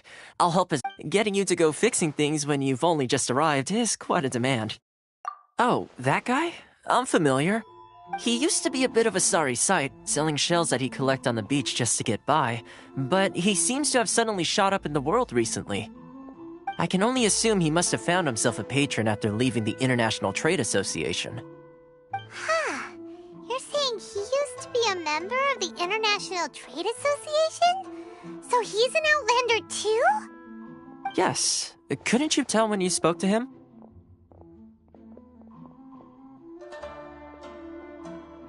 That's right. Werner was born in Mondstadt, then went into the shipping business, trading between Leah and Inazuma.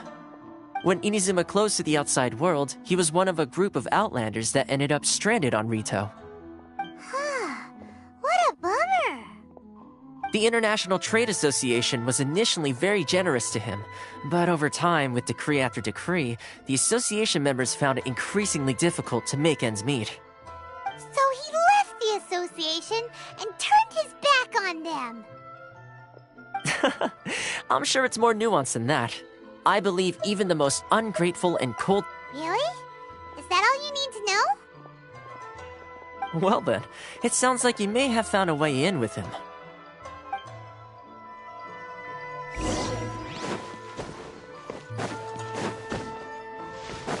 I could get used to this.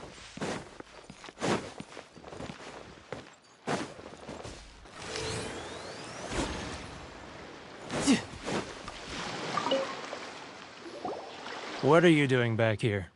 Just because I got plenty of time on my hands doesn't mean I want to waste any of it talking to you.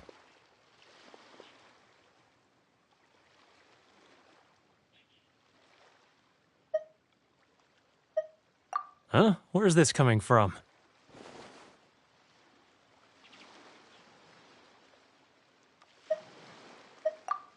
Mondstadt? You were talking about Mondstadt.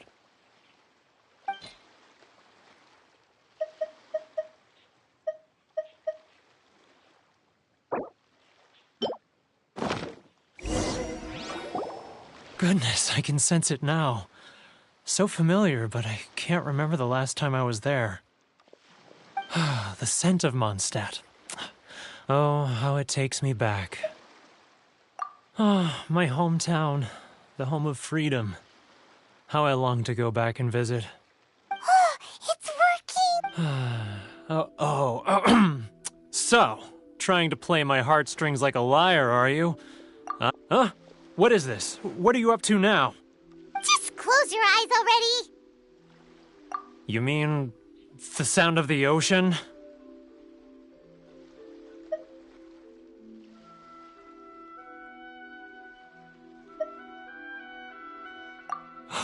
Leah Harbor. I can see it so clearly. Oh, and the sound of the waves. The calls of the merchants. Xiao lanterns. I'm right there at the lantern right. Oh, look at them floating up into the sky. This guy has a really active imagination. Either that or he really does miss Lua. Liyue.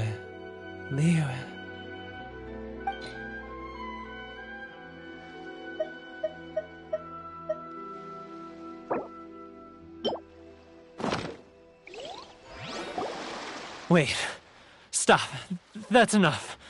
Don't make me relive it anymore. My poor heart can't take it.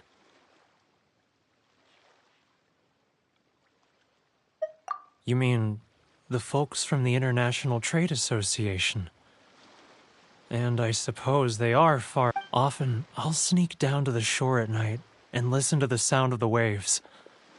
I like to imagine it's the voice of my hometown, carried across the ocean.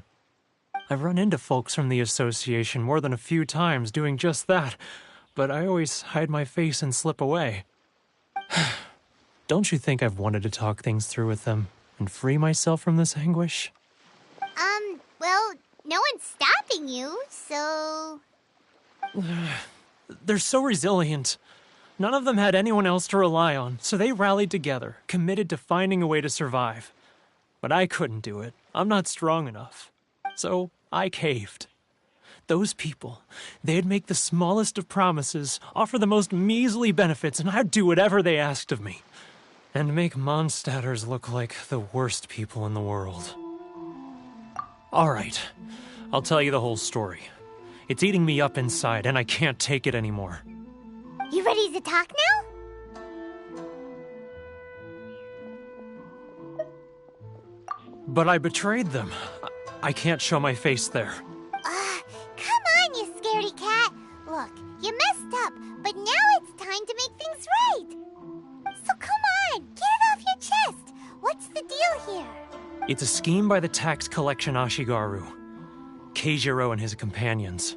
They start by overtaxing the merchants, then take the extra crystal marrow they receive and stockpile it. Once the merchants run out of places to buy crystal marrow, they get me to sell that extra stock back to the merchants at an extortionate price, with the proceeds going to the tax collection Ashigaru. It's plain evil gouging them like this. I'm their puppet, yes. But my cut is a tiny fraction of what we take in total. It's barely enough for me to live on. Evidence? You're right. Without conclusive evidence, he will never admit it. Now that I think about it, whenever I report back to him after a sale, he always heads to the same place. It's always made me suspicious. As it happens, I handed some Mora over to him not long ago. I can show you where he went if you want. Really? Well, then there's no time to lose.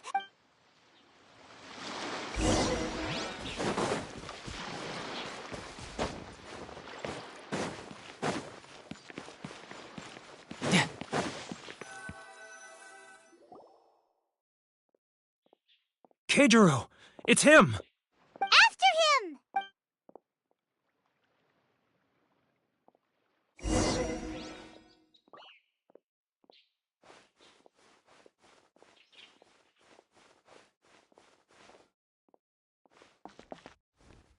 If you want to taste Love for freedom.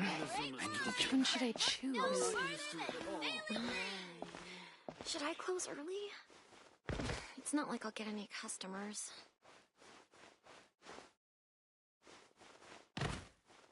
Ah, Ryoko, how's business?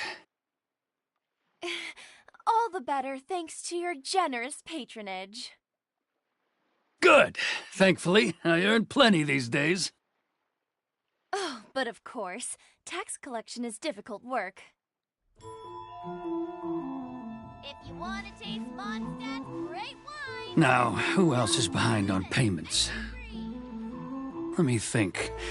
Yes, the Trade Association clique still needs to be brought into line.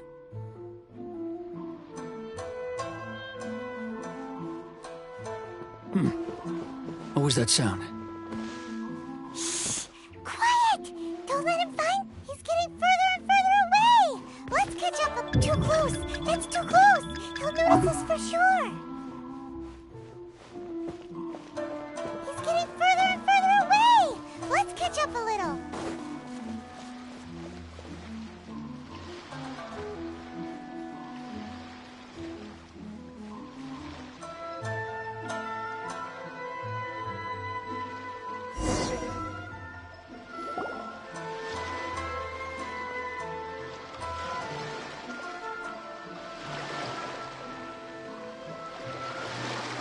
What could he be doing at a place like this?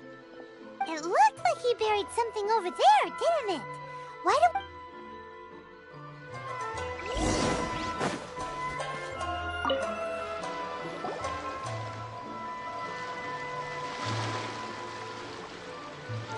Whoa, it's boring.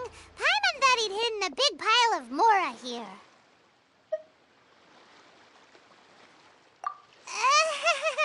Yeah. Let me take a look here. Aha, yes!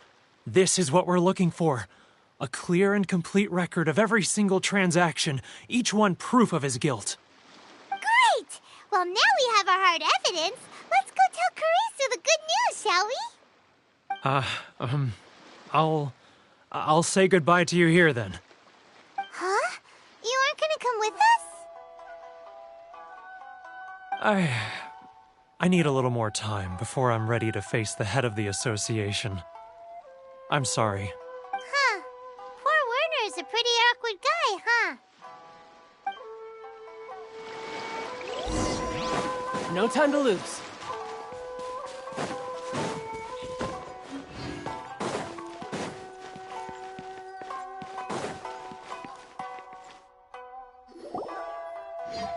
But we really don't have anything left. If this keeps up, our sales will come in at a loss. There'll be nothing left for us to do but starve. You know the decree. The rules are the rules. No discounts, no exceptions, and no excuses. And who are you? Another new member of the association? It just so happens that we found your little ledger, so now we're here to tell everyone all about how you embezzled crystal marrow to sell it right back to the taxpayers. Huh? Is this true? You've been swindling us! Well, you see, the taxes, Let me take a look at the ledger.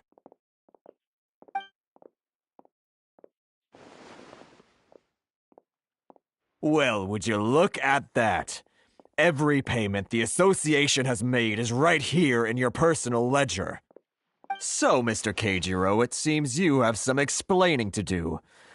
How shall we settle this, So you think you can use this against me, do you? It's quite obvious that I'm merely trying to earn a modest living for myself, like anyone else. Word has it that Samurai and the Commission place great importance on reputation and prestige. Though I'm sure Commission members won't blame you once word gets out. Huh? Is that a threat? Are you threatening me?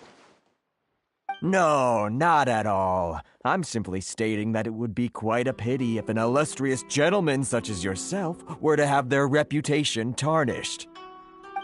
Well, even if what you say is true, what do you suggest we do about it? I believe you still have a quantity of crystal marrow in your possession, correct? Perhaps that crystal marrow could be used as compensation for the recent tax hike, and us merchants could finally have some more breathing room. Is that it? Oh, do you have any idea the hoops I had to jump through to get the crystal marrow and keep it hidden? Fine. In that case, I'll send it over to you today.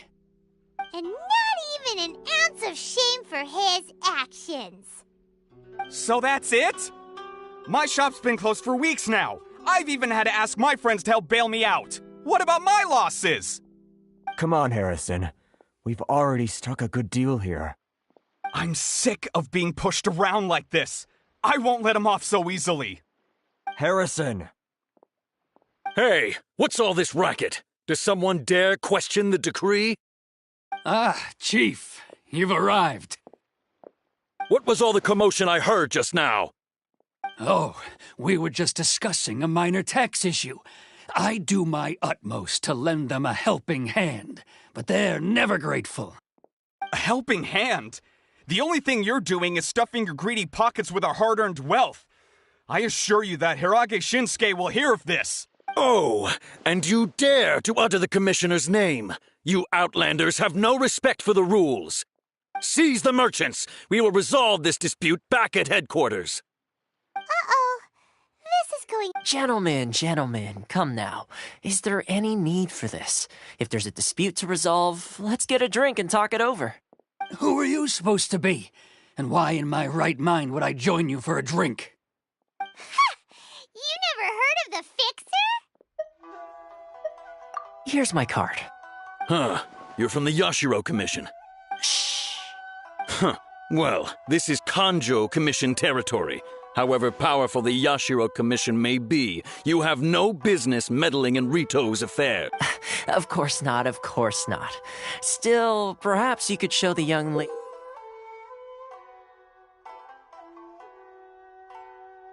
of our clan some courtesy. You wouldn't want your name showing up in a petition to the Shogun, would you? That fan, the Shirasagi Himegimi. I don't need any trouble with her. Okay, let's forget all this.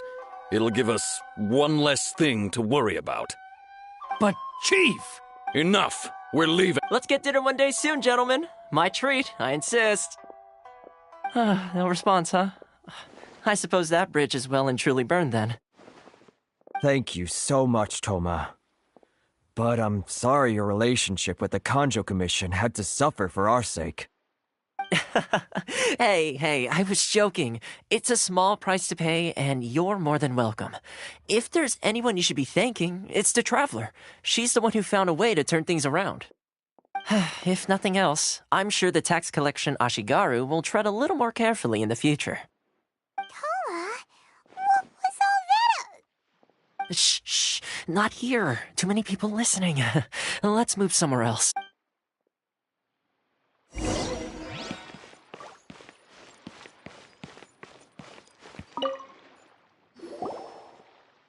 Corruption seems rife in the Kanjo Commission. They truly are rotten to the core. All right, time for me to answer your questions. What would you like to know?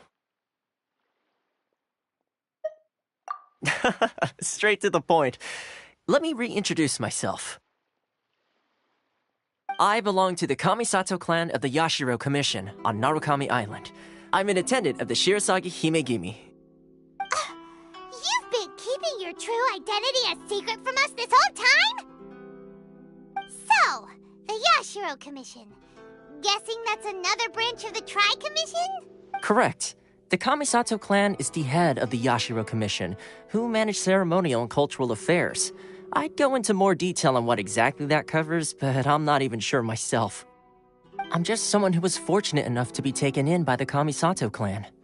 My role is to take care of the daughter of the clan, Kamisato Ayaka, also known as the Shirasagi Himegimi. Seems like she must be super famous in Inazuma, given the reaction of those guys just now. Oh, most definitely. She's graceful, dignified, and kind-hearted, too. The people of Inazuma quite adore Miss Kamisato. Her fame even somewhat eclipses that of her older brother, Kamisato Ayato, despite the fact that he's the current head of the clan.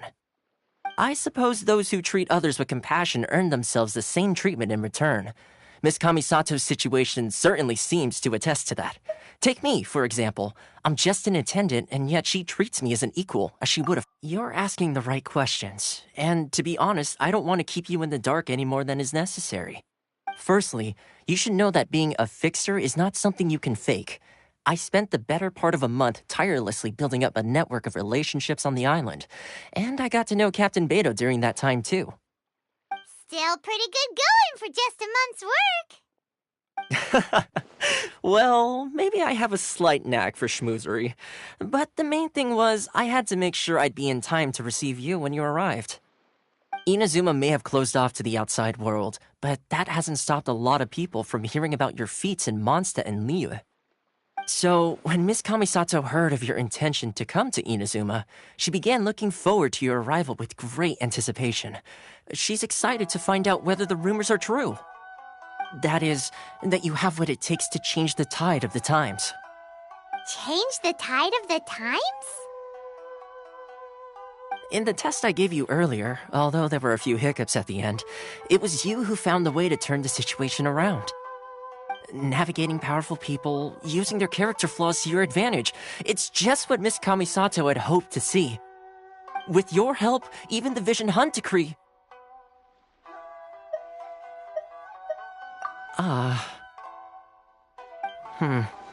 That's an unexpected development. Perhaps our sources were misleading.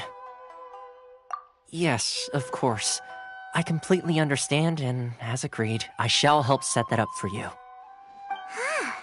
Toma sure didn't put up much of a fight. Well, my work on Rito is done. So I suppose this is goodbye for now. Oh, one more thing. This invitation letter is for you. When you get to Narukami Island, you can find me at the Komori Tea House, as per the letter. Good luck with everything.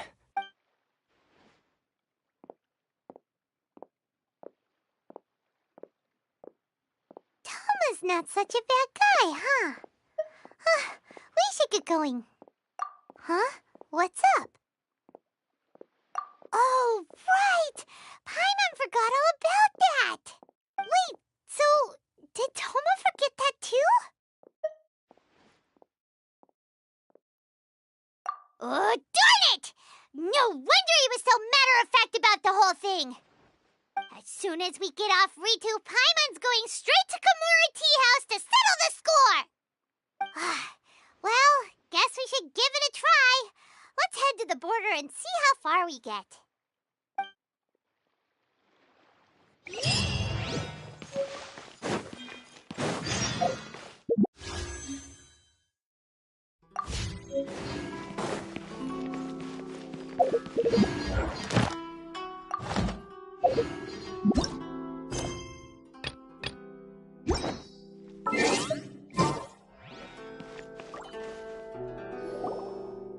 Stop there!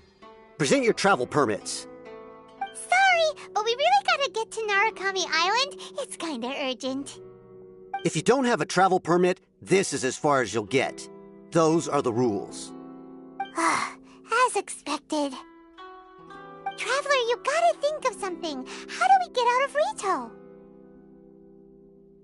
Are you saying we should go and meet with the con? Guess it can't hurt to try. Even if Paimon has a few choice words to say about his subordinates. Who knows? Maybe he's our biggest fan.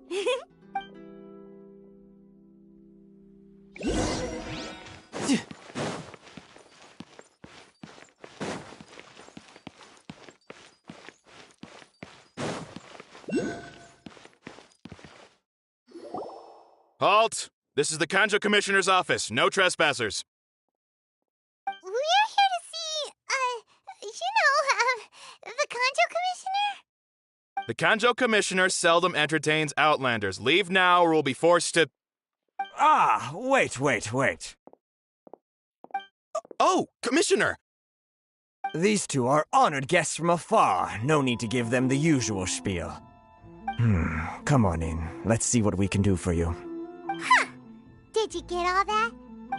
My sincere apologies.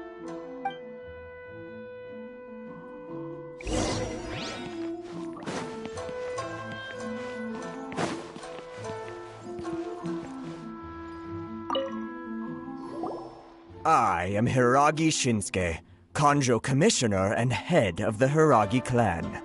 It's an honor to meet you both. Nice to meet you, sir. So, the reason we wanted to come and see you was... All right, all in good time. Two travelers renowned far and wide have shown up to see me, and I should very much like to make their acquaintance. Let's not limit this to business only. So what you're saying is, we really are pretty famous, huh? Absolutely. How many other people in the world have what it takes to knock the wind out of Storm Terror's sails and put the Overlord of the Vortex back under the sea, eh? Exactly! Paimon thinks you make an excellent point. And I hear you also foiled a Fatui plot in Liyue Harbor. Even beat one of their harbingers in a duel. Is that true? Whoa, you heard about that too? As I thought. Something wrong? No. I'm simply awestruck by you both is all. Rito is greatly honored to have you visit us. One other thing I heard about you is your great zeal for helping other people. This makes me wonder whether you might be so kind as to render your assistance to the Conjo Commission. Oh, sure, no problem. Whatever you need, right? Excellent. Well then, you must know the Qingxin. A flower grows on the mountaintops of Liyue. Yep, we've picked a few of those before. So, Yes, bring me 300 Qingxin, would you? Freshly picked, I mean. Did Paimon hear that wrong?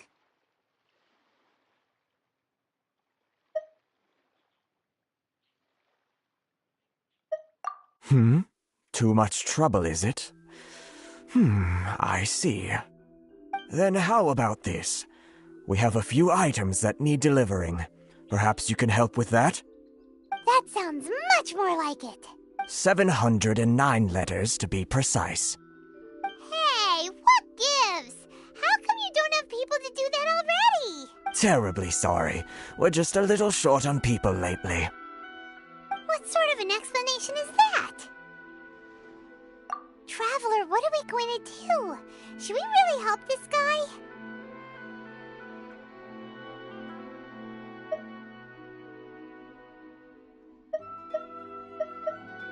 That's the spirit. Don't keep me waiting too long now.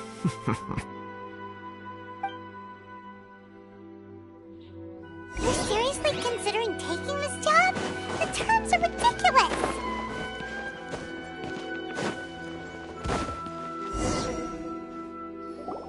Halt, you two!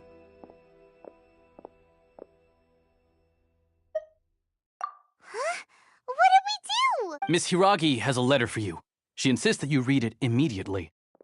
A letter? Quick! Let Paimon see! So this means she wants you to secretly meet her at night? But you didn't seem surprised at all by this.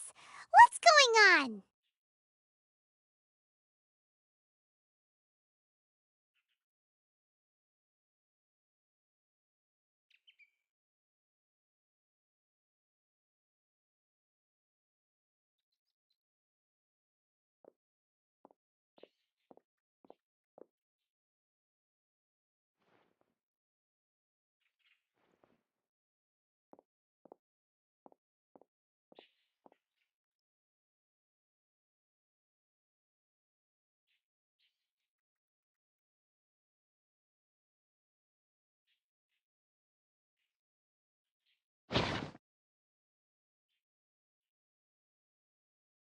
Huh? Have you been up to something behind Paimon's back? Let's ask her tonight and see what she has to say.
Ah,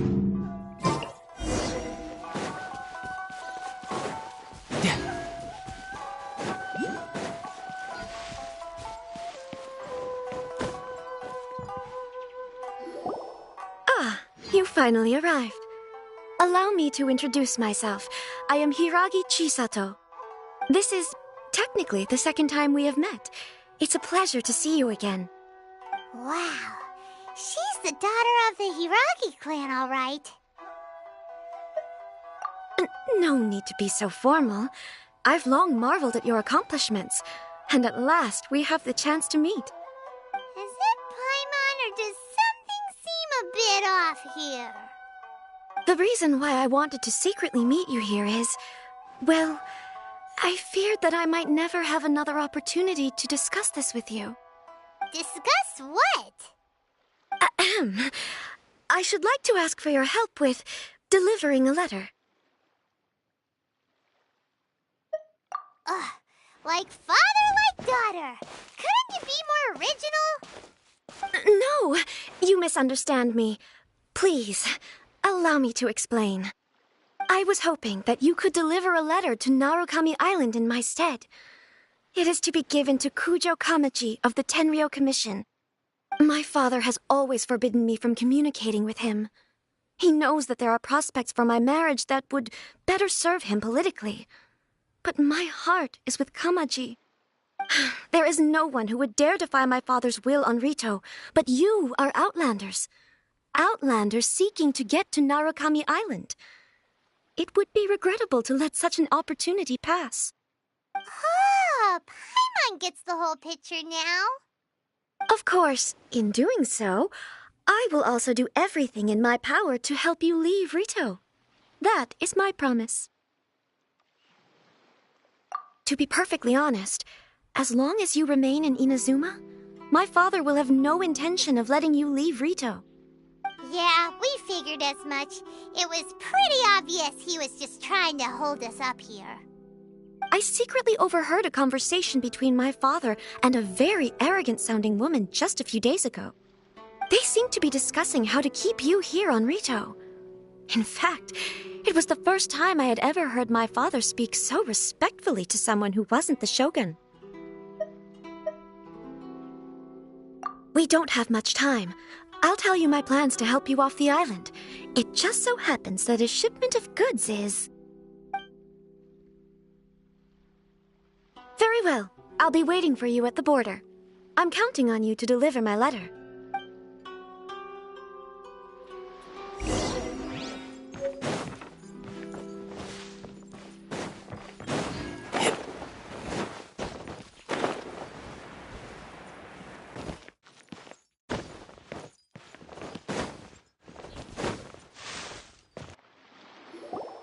Hold on, please.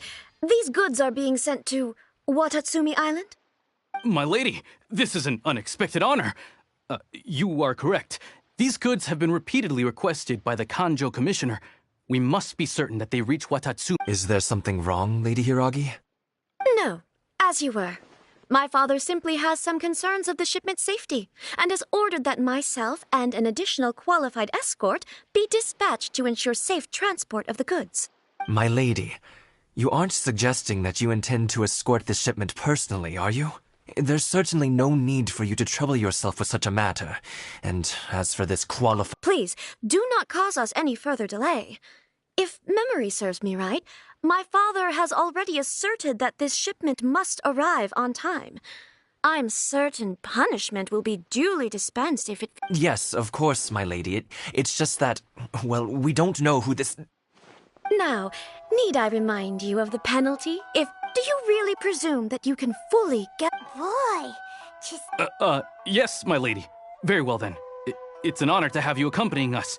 Your safety is... Shinojo, you can't really be agreeing to this. Well, the request is from Lady Hiragi herself. It is our duty to serve her in the utmost capacity. Yes, but that's not the problem. Well then, if we're through here... Yes, my lady. You...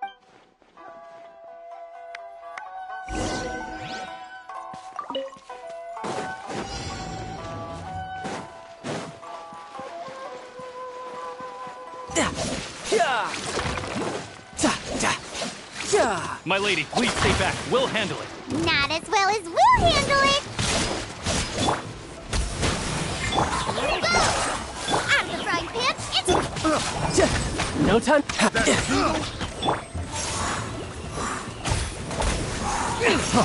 Freeze! Fallen amber, help! Nice! Nice and spicy!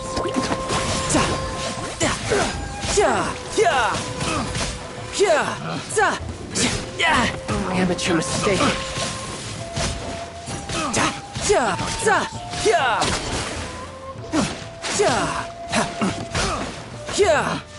Picked the wrong... Shouldn't let your guard down. Business. Go! Out of the frying pan, into the fire! Monster sighted. Prepare to counterattack. Protect Lady Hiraki at all costs. We'll take care of this! Stay with Chisato!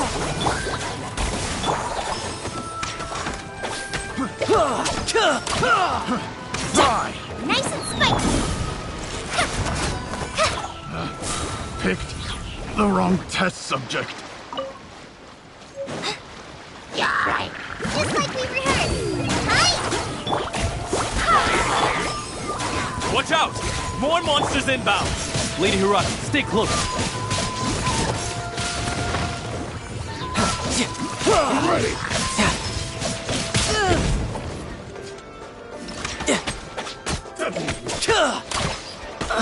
You can run, but you can't hide.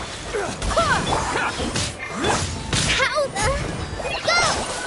I swear by my sword! Forward plunge! You're toast! Vice! Try this on for size!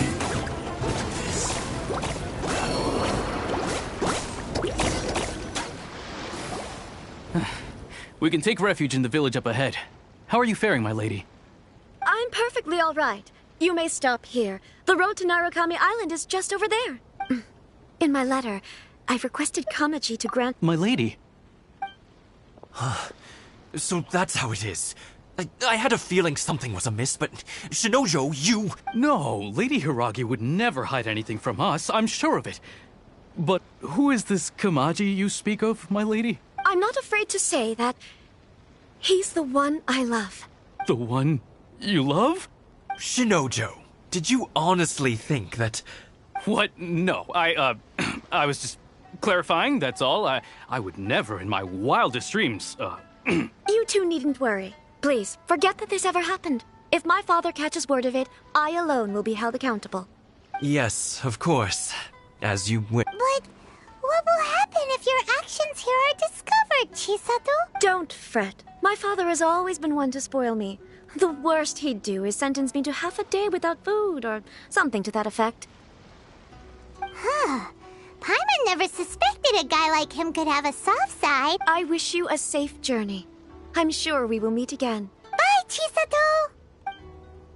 Come now. Quit your staring and let's get moving. We've got goods to shift. All right.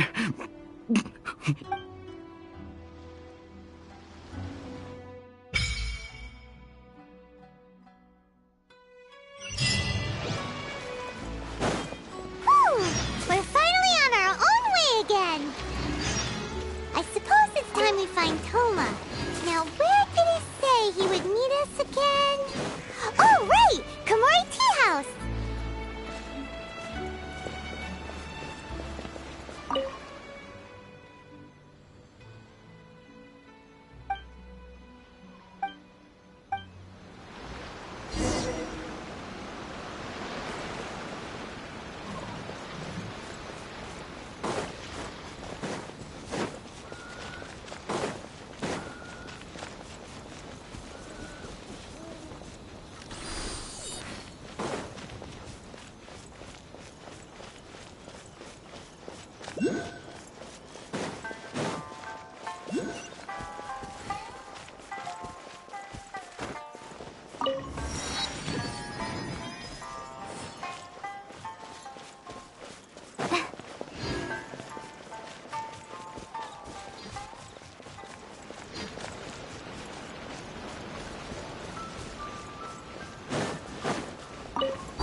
Ad Astro.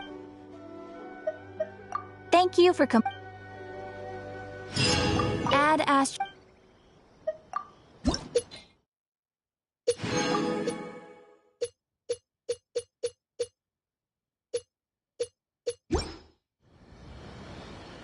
Ad Astro.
To the letter, this should be the place.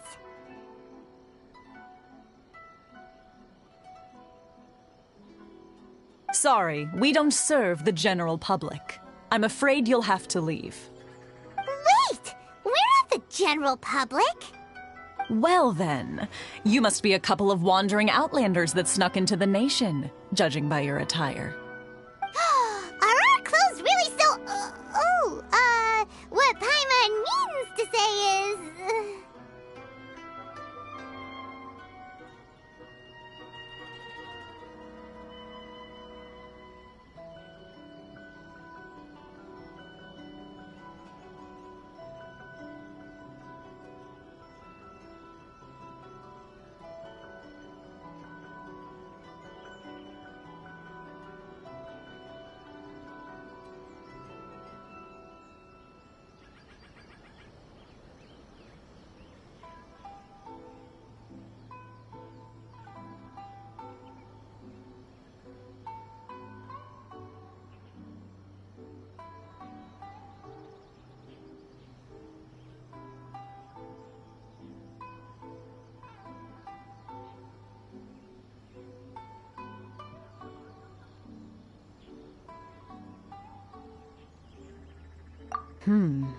The Yashiro Commission's seal.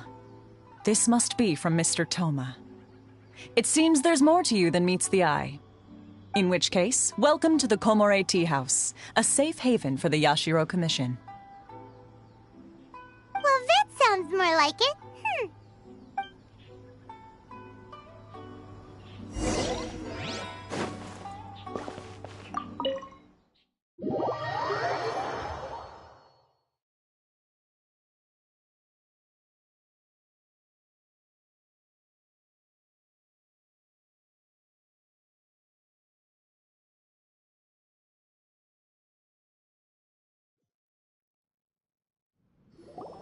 Well, now that we're here, where's Toma? Paimon doesn't see him anywhere. Do you think he forgot his promise to meet us? Who forgot their promise? I was beginning to think you'd forgotten about me. What?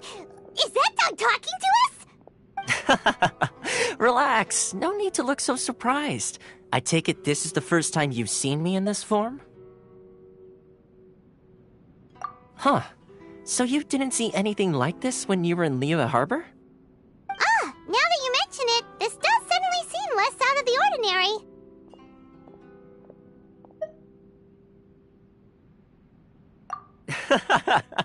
Alright, I've had my fun. Hey, you're this close to getting an ugly nickname, mister! Well, I've had some time to kill, given that I've been waiting here for you for so long, as was the case in Rito. So I came up with this little fun greeting for when you arrived. But in all seriousness, I would like to apologize about that little test you went through earlier, though it was quite necessary. It helped us determine whether or not to bring you before Miss Kamisato, and whether you had the courage to face the lightning alongside us. Don't think that Paimon's gonna forgive you just because you're getting all serious now. Sorry, did I overdo it? My apologies. Let me just say this. You've often found yourself skirting the rules from the very beginning, haven't you? Naturally, this is due to your unwavering and resolute determination. A long time ago, we had a friend who was much the same, but when the lightning struck... Ah, so you've heard of his story. His light still burns all the more brightly. Yes, of course. I will bring you to the Kamisato residence where the Yashiro Commission is located. But before that, there is one other place I was hoping you both would accompany me to. Oh?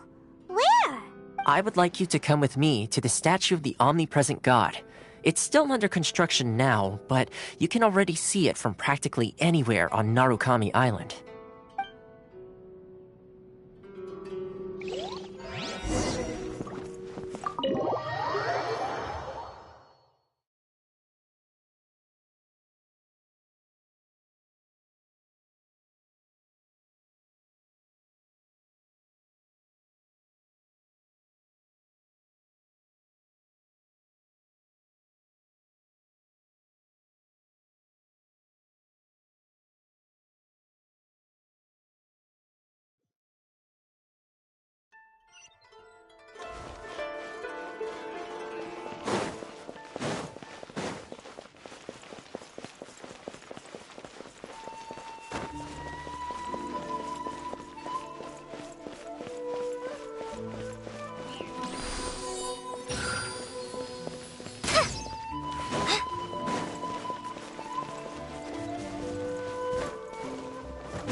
Visions.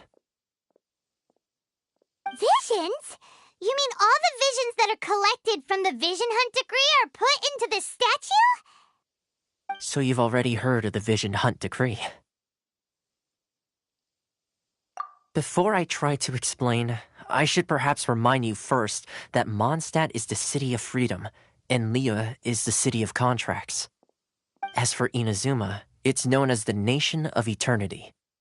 The Raiden Shogun is both the nation's most powerful ruler and its deity. The eternity in question is her endless and unchanging will to rule over Inazuma.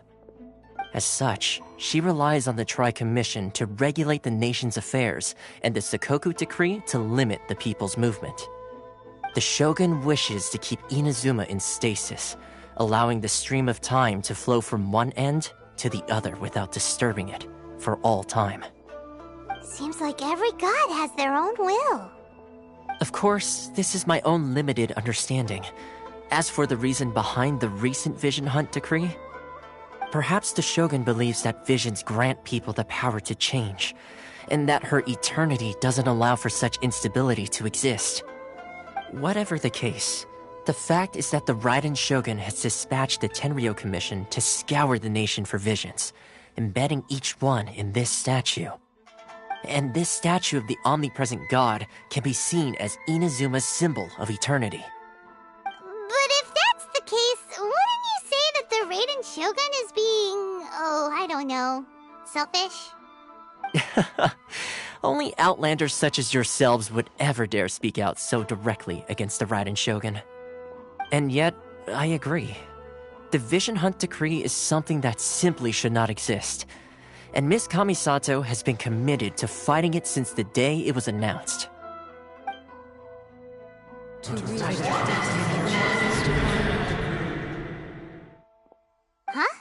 Hey, are you okay? You look like your mind is elsewhere. Sound? What sound? I didn't hear anything. Did something happen? Yeah, you touched the statue, and then what? Aspirations? That would seem to confirm the saying. Have you heard it before? That when a person's ambition reaches a certain strength, the gods look upon them with favor. That is where visions come from. In other words, a person's vision represents their ambition. So if what you just said is true, then the ambitions of these people are stronger than I imagined. Alright, time for the next stop on our tour of Narukami Island, the Kamisato residence. Finally!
kind of place where the big shots of Inazuma live, huh? Paimon kinda expected it to be snazzier. Welcome, at last, to the Kamisato residence, honored guests. Miss Kamisato is delighted to finally meet you. Is this the Shirasage Himegimi you keep going on about? So, where's she at? Behind the screen? Yes. As the daughter of the Yashiro Commission, this is how Miss Kamisato is accustomed to receiving guests.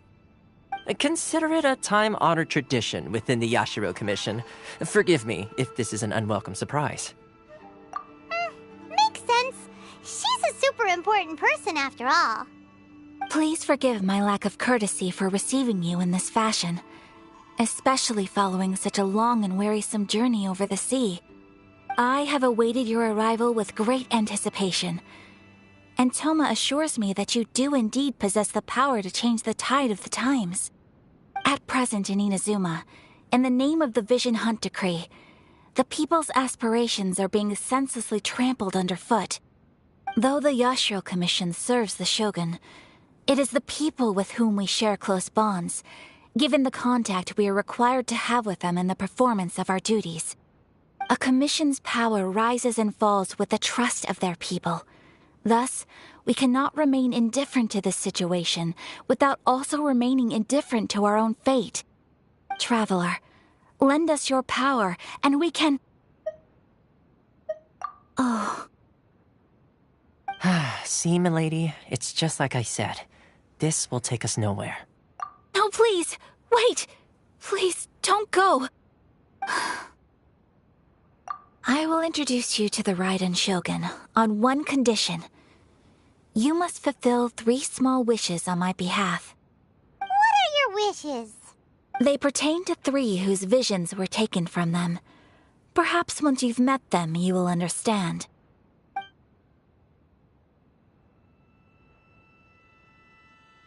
A warrior who guards a village, a former samurai who helped carry out the Vision Hunt Decree, and a swordmaster determined to become the best in the world. Correct. Please do all you can to help them. I will await your return here. Then you have my gratitude. I'm sure you'll do great.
One day, I'll be as great as Ryuji.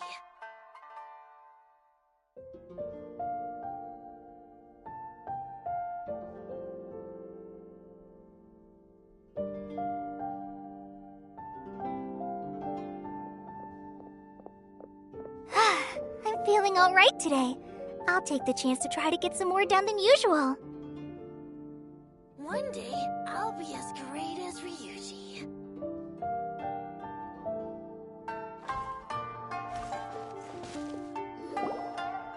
see. Where's the person Ayaka told us about? Why are you doing this? Why leave all of a sudden, after all these years? Precisely. It's much too sudden. We've had no time to prepare. The children are desperate for you to take them out to play. Please, we urge you to reconsider. That must be the guy Ayaka told us about. Let's go over and see.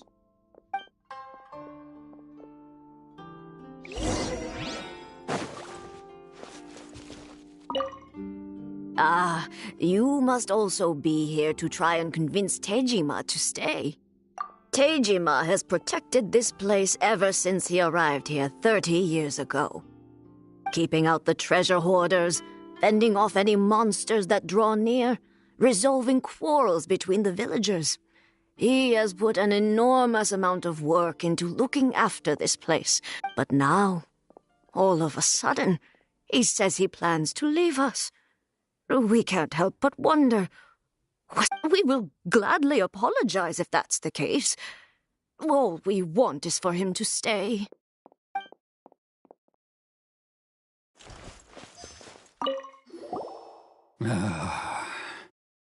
If you want my opinion, something to do with the Vision Hunt decree. It's clear that Tejima had done nothing wrong, and still they confiscated his vision. After that, he became a completely different person. I can't claim to fully understand it, but I could tell that he'd lost something very important to him. He went off on a walk, alone, circled the village a few times, and then out of the blue, he announced that he was going to leave and become a wanderer. Truth be told, we aren't sure whether trying to keep him here is the right thing to do. But equally, it doesn't feel right to let him leave. Seems like he's a well...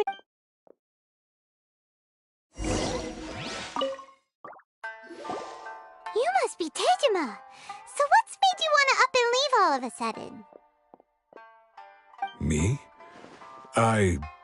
It's not a question of why I want to leave, but a question of what reason I would have to stay. True, but that's not why I chose to stay here. And what made me want to come here 30 years ago? And why have I never wanted to leave in all that time? I don't have answers to those questions because I can't remember anymore. Ever since they took my vision away, it's like a slice of my memory is gone. In the past, I knew I wanted to stay here. But whatever resolve I had then, it's gone now. So I thought, what's to stop me from moving around instead? The emptiness inside me will be there either way. Okay. Well, in that case, if we help you rediscover the reason you chose to stay, you won't need to leave anymore, right? But if you can't remember anything, it's not gonna be easy. Oh, maybe if you just try a little harder. Oh, that reminds me. Last time I brought Tejima some fruit, I keep a diary? If you say so. I honestly can't seem to remember. Oh, yes, you do. And what's more, I remember you saying at the time that you wanted to make a... Perfect! So if we want to keep Tejima from leaving, we just need to find his diary. It must be around here somewhere. Let's take a look. If you don't mind, we will leave you to find the diary. We should head back to the village to inform the others of Tejima's situation.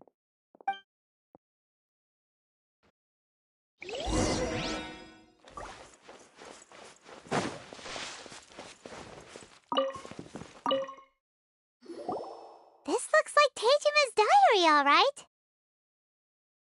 Let's see what we have here. Today, the villagers and I got together to cook dry braised salted fish. I messed up and burned mine a little, so I had to pretend that it was black snakehead instead. Today, I helped rescue a kid who had fallen in the water. After I pulled him out, he told me that his best friend Bamboo was still in the water. I searched the water the whole afternoon before finding out that Bamboo was the name of his pet crab. I went kite flying today. The string broke, so I chased after it as fast as I could. I soon realized I was never going to get it back, so I just found somewhere to sit and watch as it flew away into the distance. Seems like your average diary of daily village life. Huh? Wait, there's more! I went to pray at the shrine again today and stayed there a while. The omamori you gave me has faded a little, but it is still my most treasured possession. Now that's the kind of info we're looking for. Time to pay a visit to the shrine.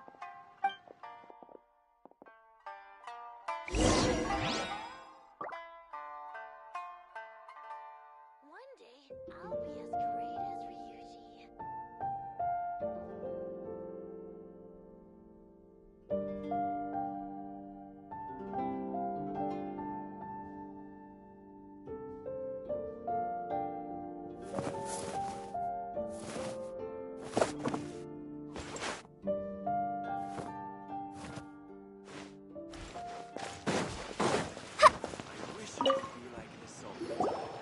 So this is the omamori Tejima wrote about. Interesting. Looking at the color and the design, Paimon would have thought it belonged to a child. But anyway, if he had this with him all the time, there's a chance some of his elemental energy remained on it.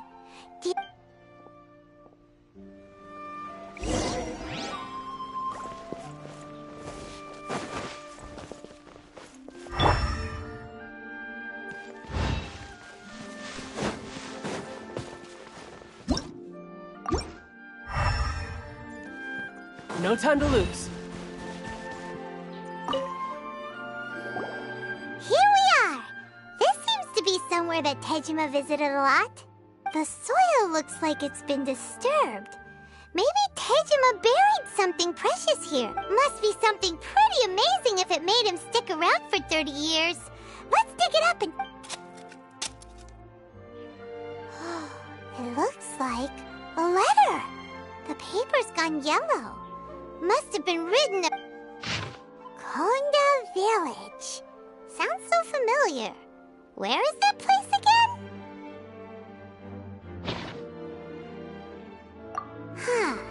So the reason Tejima came here was to wait for someone.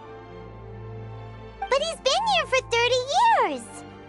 Oh, guess they did. Well, let's go give Tejima...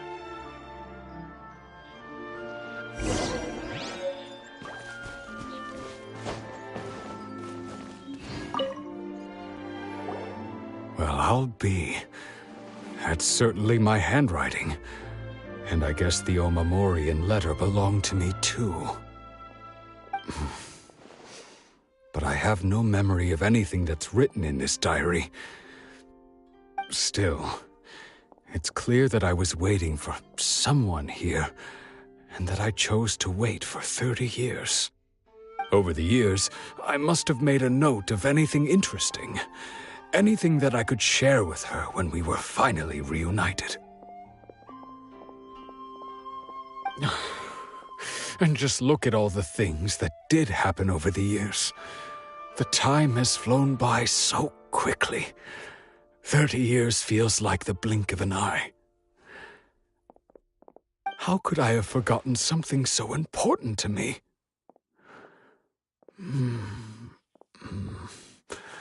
Now that I think about it, when my vision was taken from me, it felt like I'd suddenly been hollowed out.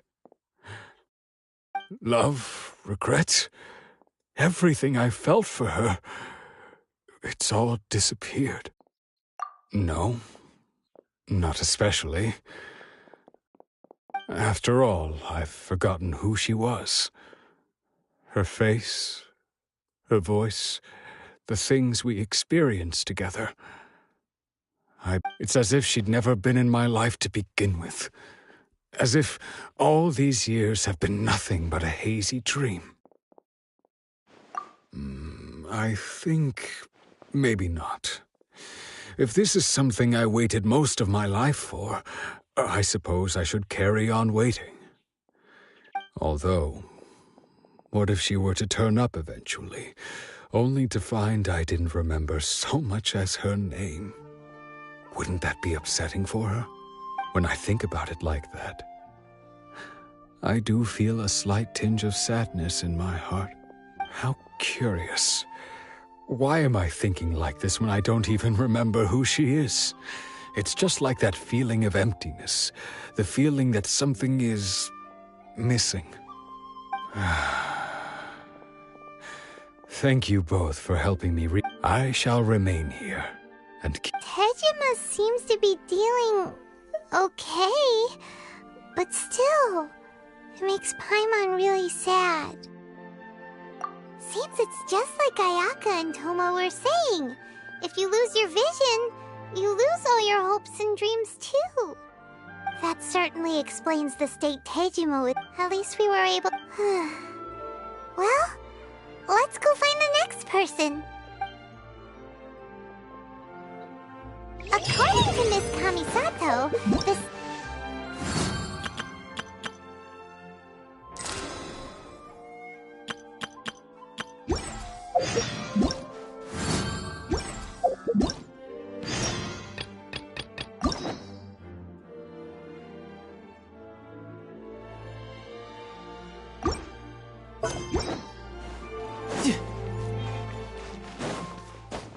No time to lose.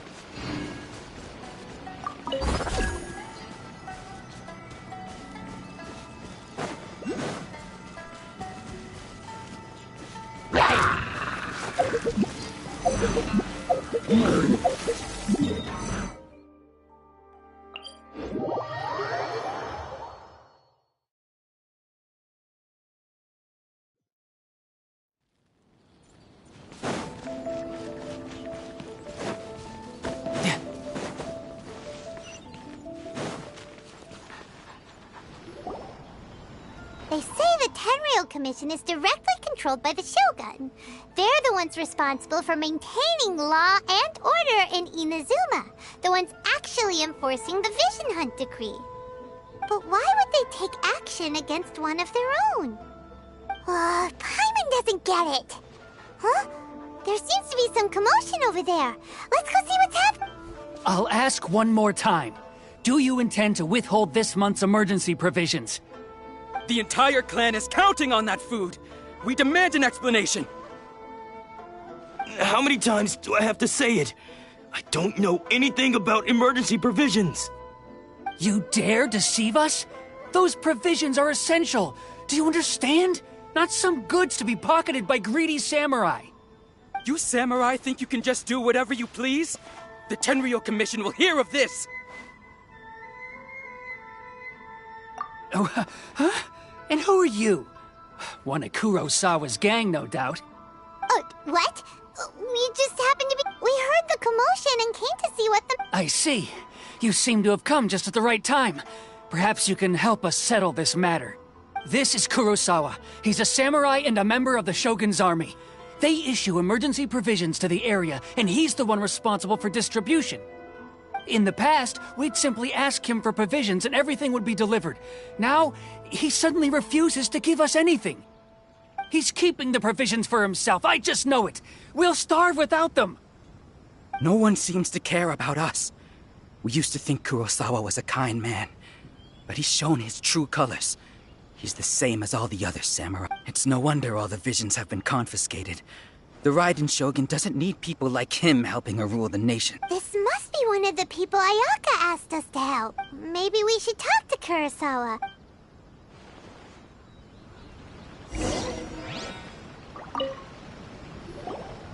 I've never even heard of these emergency provisions. I don't know whether it's rumors or whether they're trying to blackmail me. But either way, it's ridiculous. If I was hoarding supplies, would I still be the poor man I am today?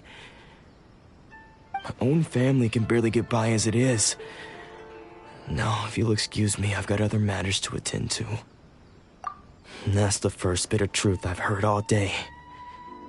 The Shogun's army told me that I was unworthy of my vision. And they said I was slacking off in my work. Apparently, I'd even disappointed the Raiden Shogun. And that's why they confiscated my vision. Well, that's strange. You were helping enforce the Vision Hunt decree. Why would you be unworthy of your vision? To be perfectly honest, I don't seem to remember the details. All I know is that I would perform certain things every month. But I don't recall what they were. And it's not just that. I have this unsettling feeling, like someone owes me something. Does it have to do with the missing emergency provisions? I didn't take any. Like I said, if I was taking them for myself, I wouldn't be going through such hard times right now. To top it all off, my house was just raided by treasure hoarders, which is why I came here in the first place. I was chasing after them when I got held up by these two. If you don't believe me, go find the treasure hoarders yourself. If there were any emergency provisions to be had. He seems to be... But we better confirm. Let's go round up those treasure... We should be able to follow their tracks. They couldn't have gone too...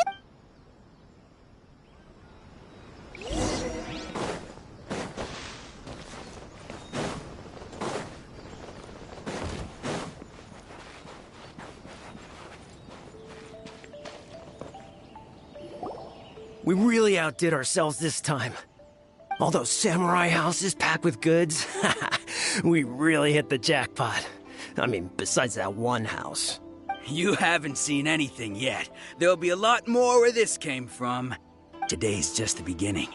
I'll be leading you all on an epic journey of pillage and plunder that will go down in hoarder history.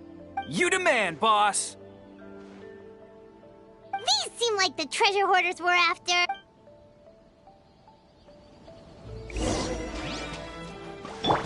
Another test subject. I'm surprised, Sam. You're open!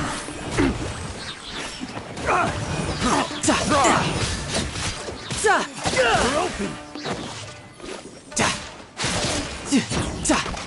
Try!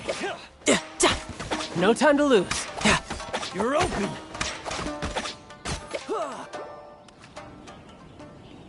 Oh, there goes all the Mora. We worked hard to steal that, you know? Come on, boss. Think of something. Not bad, kid. You ever think of joining the treasure hoarders? We could use someone like you. Kurosawa. Oh, I remember. So he's the one who sent you after us, huh? Just our luck. I knew he shouldn't have hit that place. So what did you see inside? Was it... Food supplies. You kidding? That place was a complete mess. All we found was a strange-looking box, hopefully with valuables inside. I didn't want anyone else to see it, so I was planning on opening it myself once we got back. But now that you've caught us, how about we make a deal? That little box for our freedom. You've got a deal! Now show us what's... Huh? What the... There's nothing in here but IOUs! Yeah, a lot of them, and they all seem to be made out to the owner of a general goods store, a Miss Aoi. We better talk to this Miss Aoi, and as for you guys, you're free to go.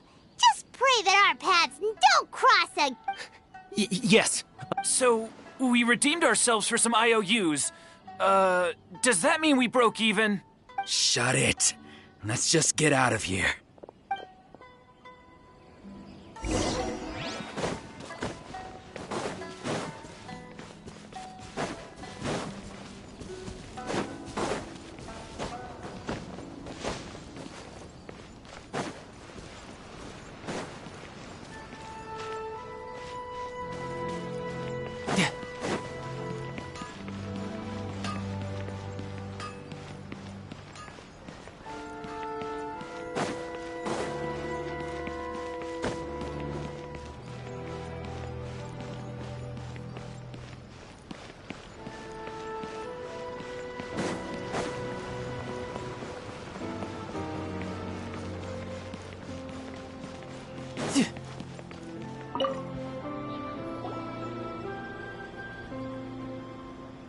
Welcome to Tsukumomono Groceries. We've got everything you need.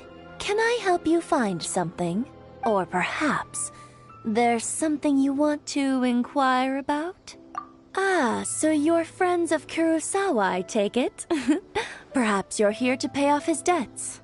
Whoa! Let's not get ahead of ourselves.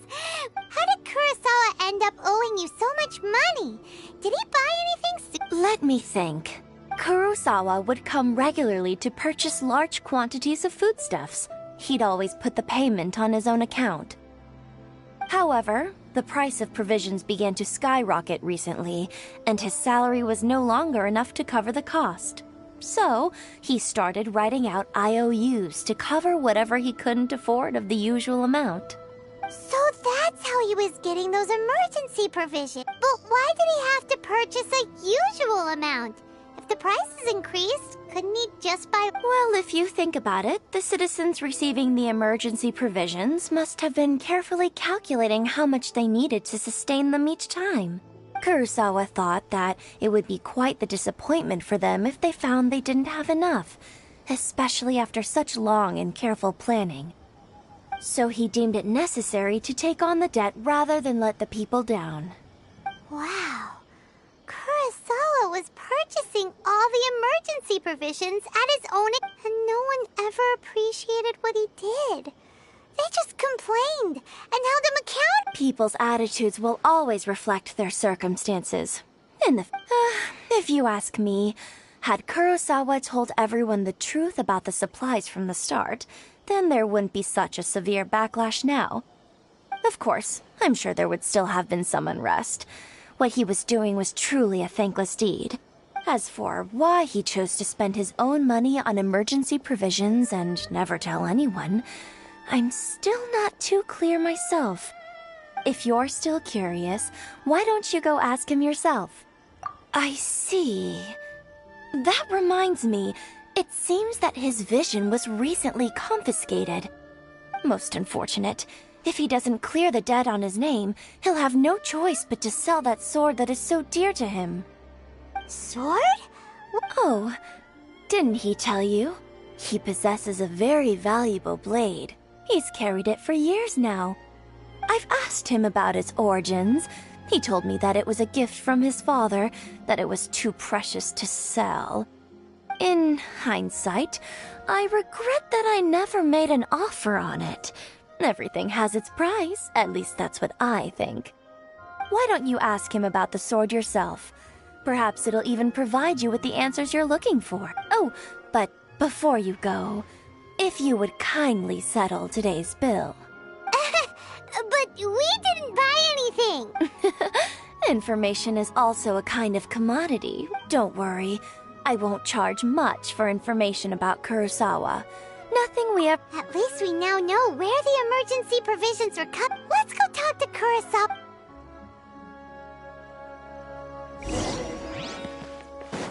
No time to lose. Yep.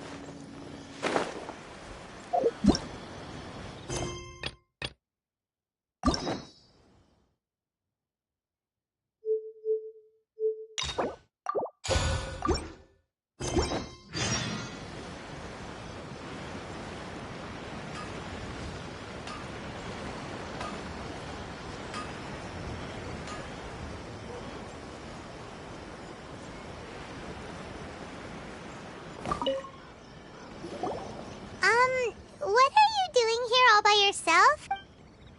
I presented them with a choice. Either they left or I drew my sword. They left. It turned out to be a real time saver, actually. Perhaps I should start using it more often. Did you manage to track down the treasure hoarders? Everything I said was... That just about sums it up. It turns out that you really were distributing emergency provisions. But Strange. Is that really the kind of person I was? I don't really have any such recollection. Even after all you've told me, I still don't remember anything. Why was I purchasing emergency provisions for everyone? And why would I put myself in such a difficult situation? But I cannot deny that when I brandished my sword to scare those two away, I could sense that my body was somehow reluctant to do. This sword was once wielded by my father. I remember once when I was young, I wanted to sneak out with the blade and show it off to the kids next door. My father ended up catching me in the act. What did he say? It would seem that I forgot many important things when my vision was taken from me. So many memories gone. Forever. All I can remember now is my father telling me that this blade bore his life's creed. Before he passed away, he placed the sword in my hands and said to me, "With this sword, you should..." Hey, if you look carefully, there seems to be some words engraved on the hilt. Can you recognize the words? Virtue and justice? Somehow those two words seem to explain everything now. Taking on seemingly endless debts to make others happy. I guess that must have been my greatest ambition. But what use are virtue and justice? I purchased the provisions for those in need.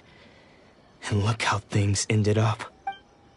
The Tenryo Commission seized my vision. And the very people I was so desperately trying to help. And the irony of all of it is, I somehow still felt sorry when threatening them with my blade. I'm incapable of being a good person, yet I'm equally unable to be bad.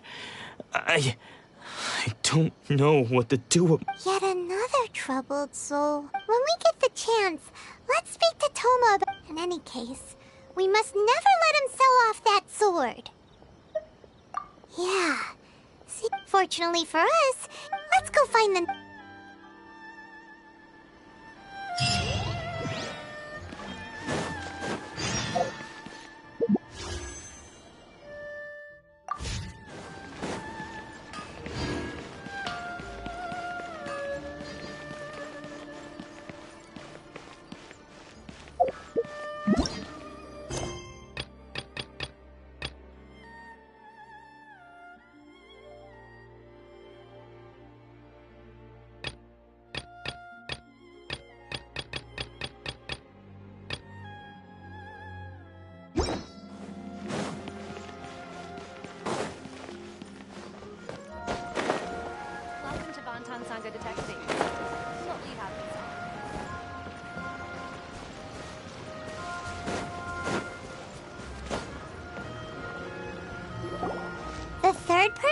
Their vision taken is supposed to be a famous... Paimon heard that he's the present-day master of Meikyo Shisui art. Sounds pretty impressive. This is his dojo. Luckily, there's some people around. Nanako, don't worry. Sensei will be fine. Those thugs that challenged the dojo were strong, but he fought them all off in the end, didn't he? Maybe, but I'm still worried about. Things have gotten dangerous before in the past, but it's never shaken him. It's just because he's been possessed, that's all. Once the exorcism has taken place, he'll be right as rain in no time. Hey there! Did something happen? Who are you? I don't care whether you're trespassers or just here to harass us while Sensei is impaired. Get out of here immediately! Don't make me draw my blade, or you won't live to regret it. No! You got it so wrong. We just came here to, Disciples? Yep. We've heard all about the mighty master of Meikyo Shisui art. But then we got here and overheard you talking about how he got possessed. From the way you're dressed, it doesn't look like you're from around here. Please, accept my apologies. We've had so many people trying to cause us trouble recently that we're on high alert. You haven't arrived at the best of times, I'm afraid. Sensei got possessed recently, and he's still recovering. He's not... I see you are earnest in your pursuit. Okay, how about this? My fellow disciple Nanako and I will explain Sensei's situation to you in a little more detail. Then you can decide whether to stay or to... Sensei's name is Domon. A name I'm sure you've already heard. Though self-taught, he mastered the art of the sword to a high level. He then proceeded to defeat many other prominent sword masters, never losing a single fight. He once said that his goal was to become the best sword master in the world. And so, even while training us, he continued to hone his own art.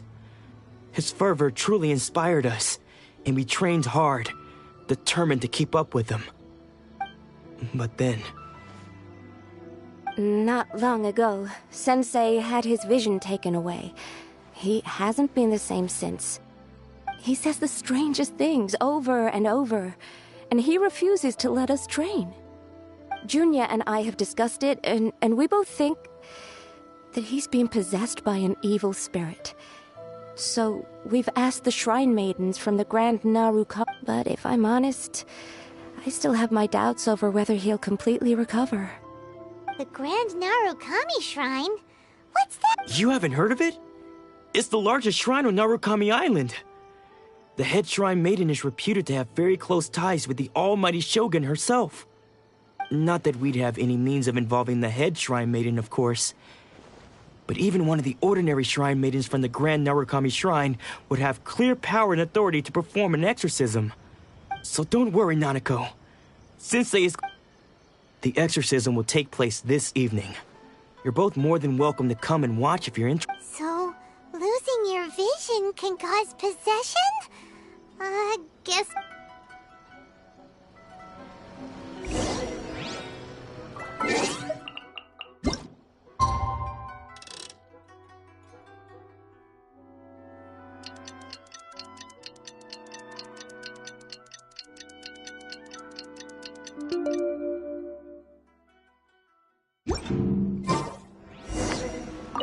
Shh. So you decided to come. It's a good thing you didn't arrive any earlier. You would have had to witness Sensei one of his fits of madness. Just now, when Nanako was attending to him, she heard him whispering a few names to himself. When she asked him who the people were, he suddenly looked panic-stricken and pushed her away. It looked like he was in great distress. He was covering his ears and looking frantically around him with bloodshot eyes. All the while he kept calling those names. Some of them we knew, others we didn't recognize. One of them was Anzai. He used to be a fellow disciple of Sensei's, his senior, in fact. But Sensei defeated him in a duel many years ago, and he has been a one. Sensei wouldn't stop calling his name. Thankfully, the Shrine Maidens managed to subdue him, so the ritual has now begun. All we can do is patiently await the result. Please, excuse me for a moment while I fetch some water. If he wakes up, he is sure to be thirsty.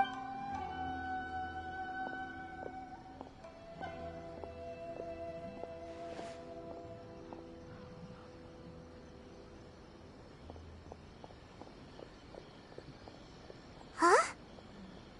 Who's that sneaking around? Uh-oh.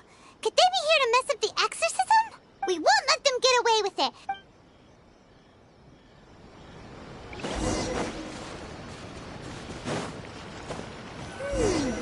Seems they aren't here.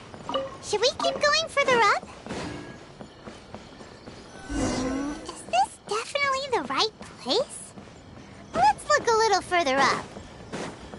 Aha! Suspicious person sighted! That's gotta be... How did you catch up with me? Are you sure you're Domon's disciples? You move even quicker than he does, unless... I guess it's been a few years. Maybe his skills have improved again. Excuse me? We're the ones asking the... And what are you doing sneaking around these parts? Bad news? I'll have you know I trained side by side with Domon back in the day. I don't care to talk about that time anymore. But if you must know, I am Domon's senior. His senior? Anzai. Yes, that's me. Because I don't wish to see Domon or anyone else associated with him ever again. When we were young, we trained under the same sword master, studying Make-Yoshi Sui art together. I had begun training 5 years before him, and everyone looked up to me as a steady and dependable older disciple. Practitioners of Make-Yoshi Sui art seek to achieve stillness of mind, freedom from all agitation. So the majority of disciples are indifferent to rank and reward. But Domon was different. The first thing he did when he joined was go straight to our sensei and ask him, with a beaming smile on his face, how to become the best in the world. Sensei scolded him and told him that the art of the sword should not be used for such vain ends. Sensei said that coveting the title of the best swordmaster, barely days into his training, showed that he had a fickle mind, and that this would impede him from ever mastering the blade. I thought so too at the time, but Domon began making swift progress in his training and even started catching up with me. Only then did I realize that it was Domon who had long since freed his mind from all agitation. He was consumed by his singular desire to become the best in the world. He sought nothing less than perfection in the art of the sword, and nothing could deter him from this goal, no matter what stood in his way. Sure sounds like he meant business. So how come you don't want to ever see him again? Because until he arrived, I was convinced that I would succeed our sensei as the master of Make-Yoshi Sui art. Of all the disciples, I was the most gifted. I had trained the longest. Everyone had high expectations for me. Domon's arrival changed everything. When we sparred, I lost not just the match, but my pride and my status too. I fled the dojo that day and never looked back. Later, I heard that he sparred with Sensei too. Sensei was advanced in years by then, and unfortunately that match used up every last ounce of energy in his body. After that, I wanted nothing further to do with him. Deep down, though, I still respected his mastery of the blade and his commitment to the art of the sword. So, when I heard rumors that he had lost his mind, my first reaction was to dismiss them as false. How could he, of all people, have lost his mind? His mind was the sharpest of them all. He had practiced Make-Yoshi Sui art to perfection. I decided to quietly come and see if it were true. Then, to my complete astonishment, I heard him call my name. I thought mine was a name he had long since forgotten. So you see, I came here not to cause him any harm. I just wanted to see for myself. Okay, you've heard my story. You should get back now. Seems like we got it wrong this time. He wasn't here to mess up the exorcism. Still... No time to lose.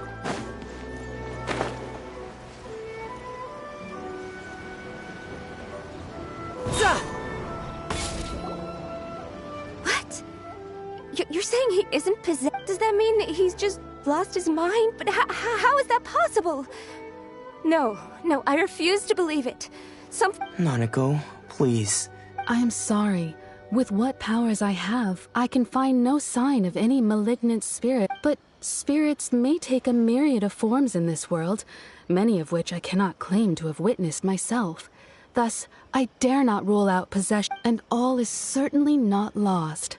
For I received word not long ago that Lady Yai has taken an interest in your sensei's case. Lady Yai? The head shrine maiden of the Grand Narukami Shrine? That's what... Correct.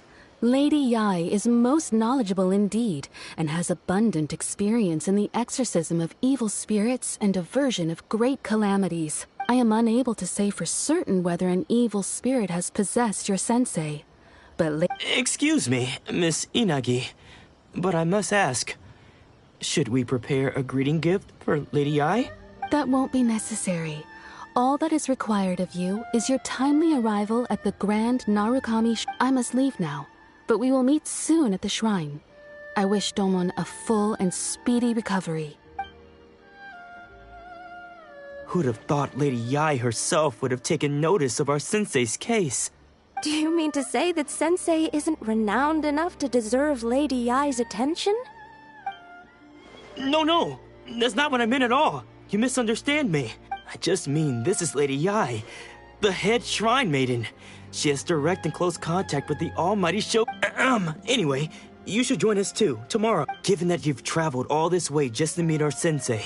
We, the disciples of Meikyo Shisui Art. Sure! After all, everyone seems pretty excited about Lady... Who knows? Maybe we'll be able to find out...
Let's get down to business.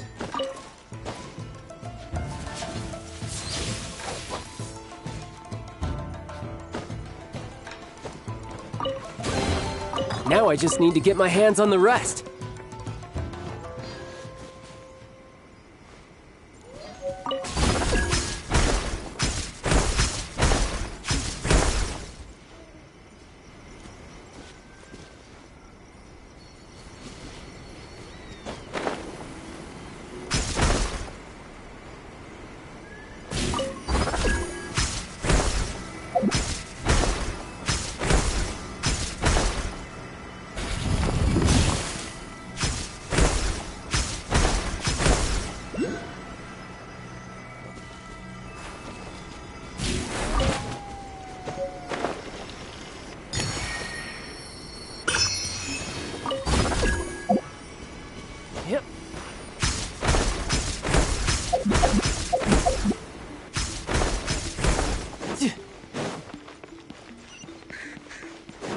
No time to lose.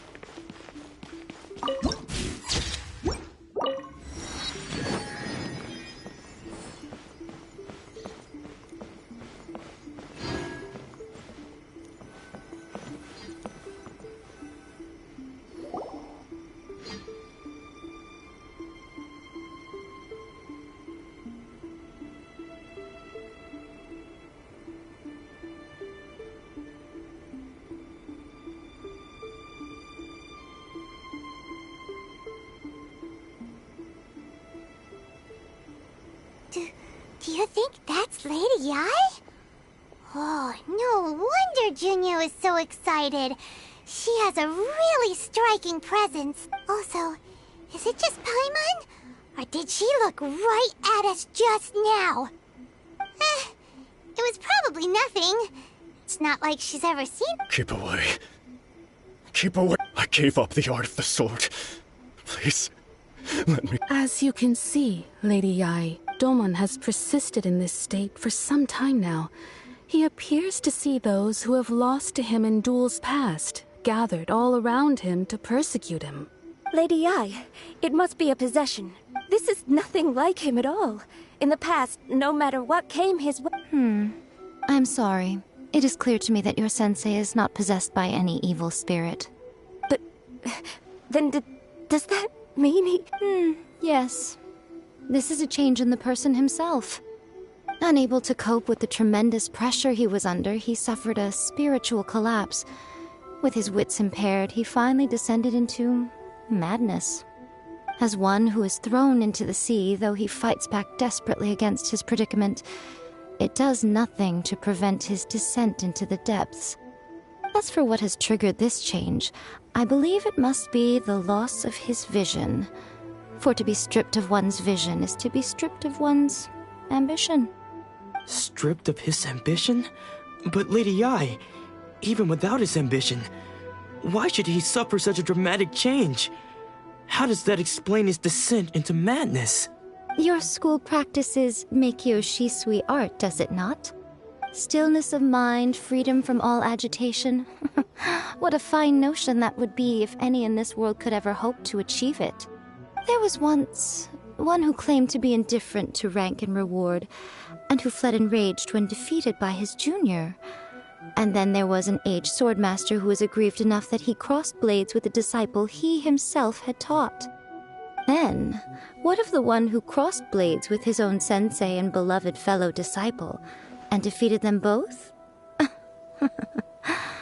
Can one truly remain unagitated, of still mind in moments such as these? Lady I'm not sure I The path of the swordmaster is filled with twists and turns. It is no small undertaking to pursue the position of greatest swordmaster in the world. It requires one to take their sword firmly in both hands and cut down the hopes and dreams of others, even those of one's closest companions. Only a deep commitment to his ambition to become the best made it possible for him to rise above the pain of these encounters, to focus on the way ahead. When that ambition disappeared, he began to doubt himself. As he battled his growing anxiety, he slowly descended into the state you see him in now. Much like a certain fatally flawed friend of mine. Poor Sensei. To think he's been suffering so greatly. I'm sorry. It's all my fault, Father. That's enough. Huh? Isn't that Onsai? Where did he come from? Did he follow us the whole way here? Onsai, why are there two of you? Is that you or... You're here for revenge, aren't you?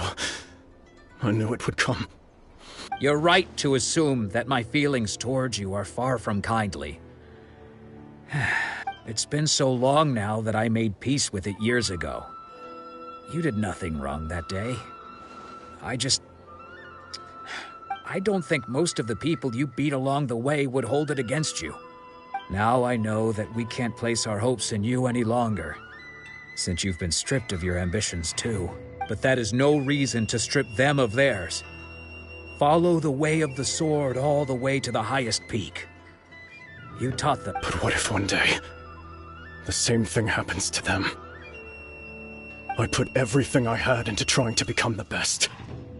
But what if it was all a huge mistake right from the start? If there's a chance they'll end up like me one day, I'd rather they stay where they are now than go any further down this path. Have you asked them what they think? Sensei, after you rescued me from the hands of the pirates, I told myself I would follow in your footsteps for the... I can't know whether I will suffer in my future as you do now. All I know is that here and now, in the present, I want to keep going until the day that I can stand before everyone with my head held high and announce that I, like my sensei Domon before me, am a master of Meikyo. Nanako's far from the only one. Actually. Goodness. You see? You can place the ambition you once had in there. Being stripped of your ambition is something that's never happened to me, so I can't claim to understand it. But I do know what it feels like to have your ambitions crushed. That's what happened on the day that you so effortlessly defeated me. So, just as I once placed my ambitions onto you, it is time for you to release yours into their custody. You are not in the same position that I was. When I left, I had nothing to my name. But you have a great number of... I'm sorry to have made you worry for me, and for the state of Meikyo Shisui art. I no longer have the resolve to become the best in the world. The emptiness... But as your sensei, I shall commit to imparting unto you everything I have learned, and this is my promise. And I humbly ask Onsai, my senior. You can count on that. I'd be checking in on you occasionally anyway, just to make sure you hadn't lost your mind again. But I am now used to the life of a wanderer. I do not belong in the dojo anymore, so I will simply stop by once in a while to make sure you aren't cutting any corners with them. Well, don't just stand there staring at me. Say thank you to Lady Yae and then get yourself...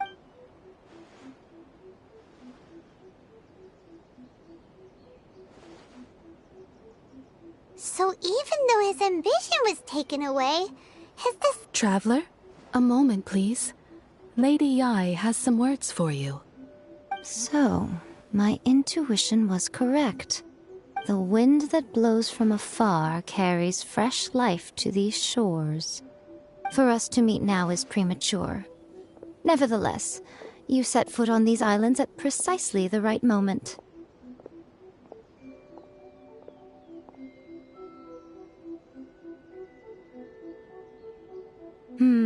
I have high hopes for you, child. Don't disappoint me. Ooh, Lady Yai seems to have taken a real interest in... She seems super mysterious. Paimon's so curious what she really meant by all that. We can come back to it another time. For now, we should go...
Guess who fulfilled all your wishes? Huh? Ayaka! Huh?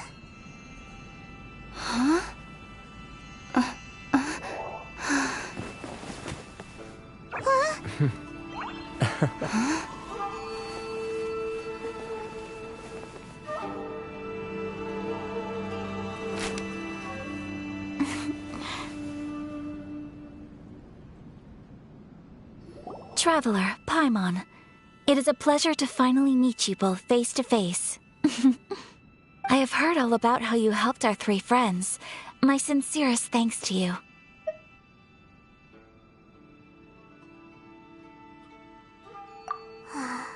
Yeah, short of getting them their visions back, it seems like there's no way to really help them.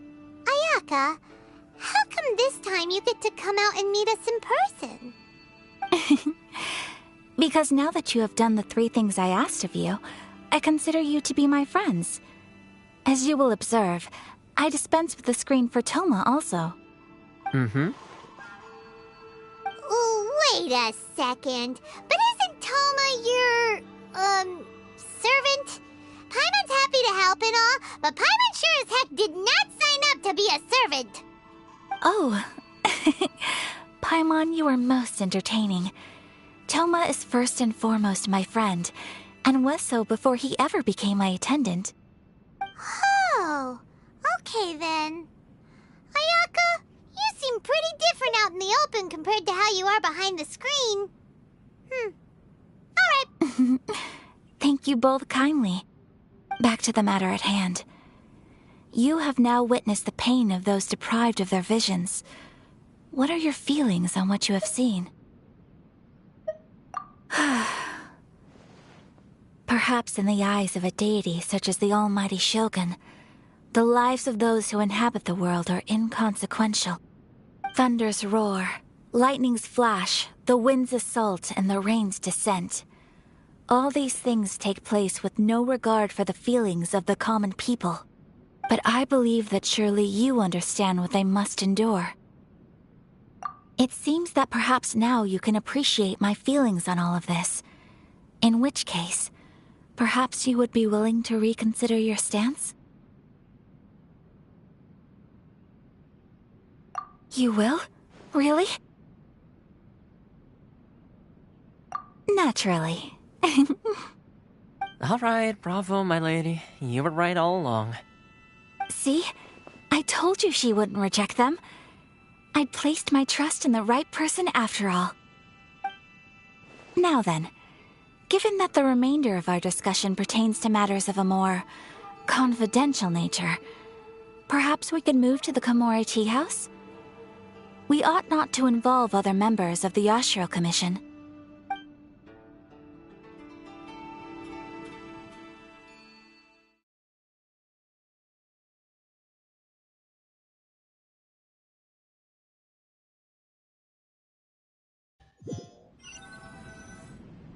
Well, here we are again. Please continue without me. I'll keep watch. So, what's the deal with this place anyway? What makes it your favorite meeting spot? This is land that was gifted to the Yashiro Commission by the Shogun. The Kamisato clan has the exclusive right to plan, build, and repair any property on this land, and even to allow or deny access. Such privileges exist due to the Yashiro Commission's role in managing ceremonial affairs. Oftentimes, it is not appropriate to discuss details in front of bystanders. Oh, Paimon gets it! Gotta keep a bit of mystery, right? Once the number of ceremonial affairs conducted in the city began to decline, our forebears built a tea house here. Only members of the Yashiro Commission are permitted to come and go as they please. Makes sense. Perfect place for a secret base. In any case, we can talk freely here. I presume...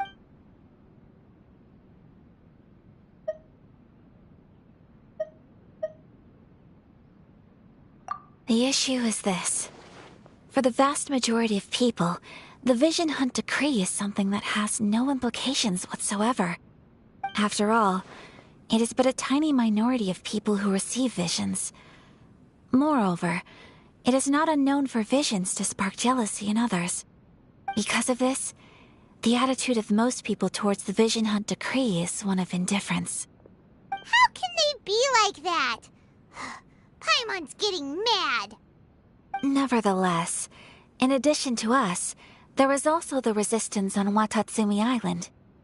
Resistance? You mean like an army fighting against the decree? Yes. Many who have lost or fear losing their visions have rallied together under Sangonomiya on Watatsumi Island to form a resistance group.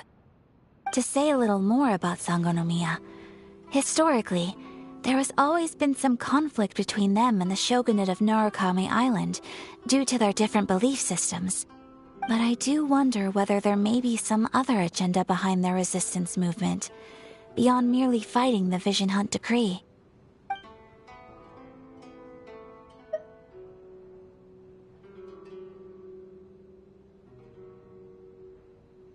Of course.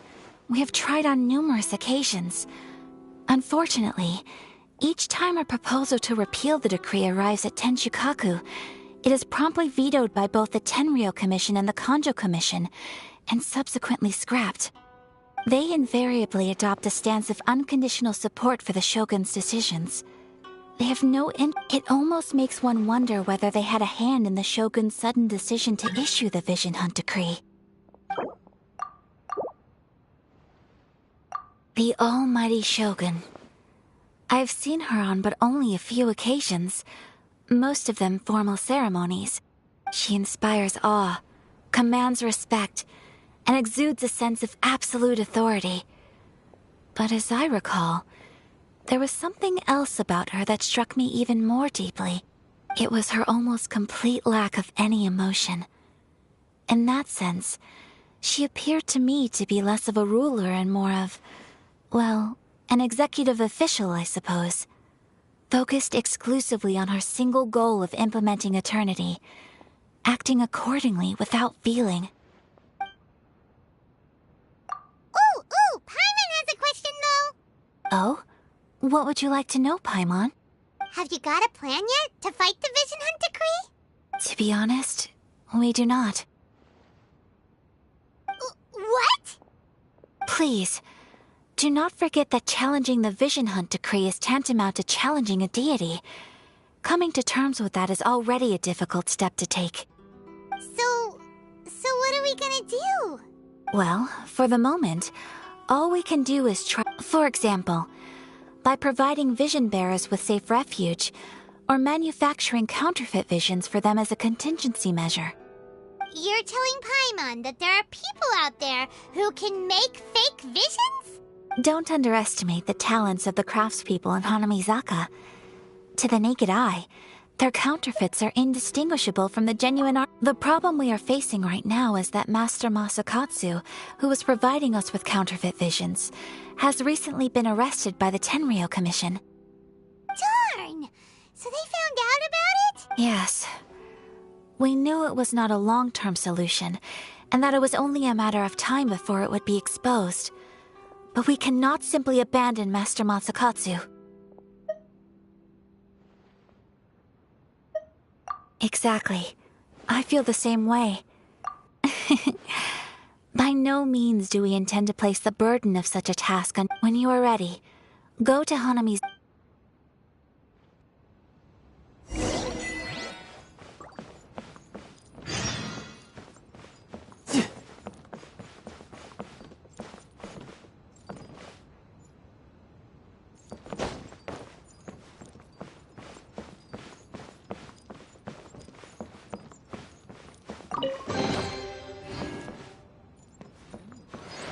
Delicious tea.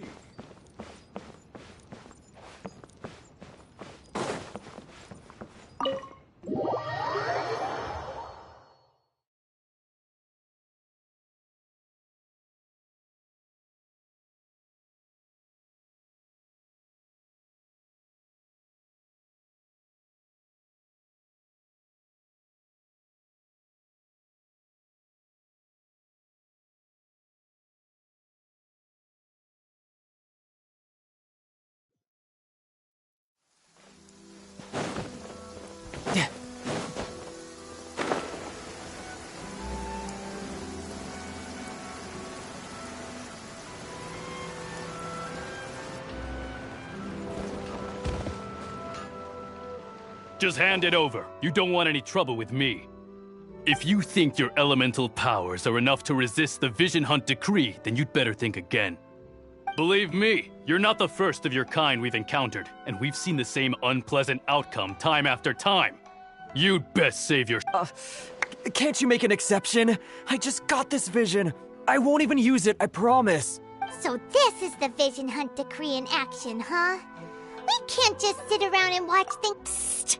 Hey, wait! Huh? There's someone trying to get our attention.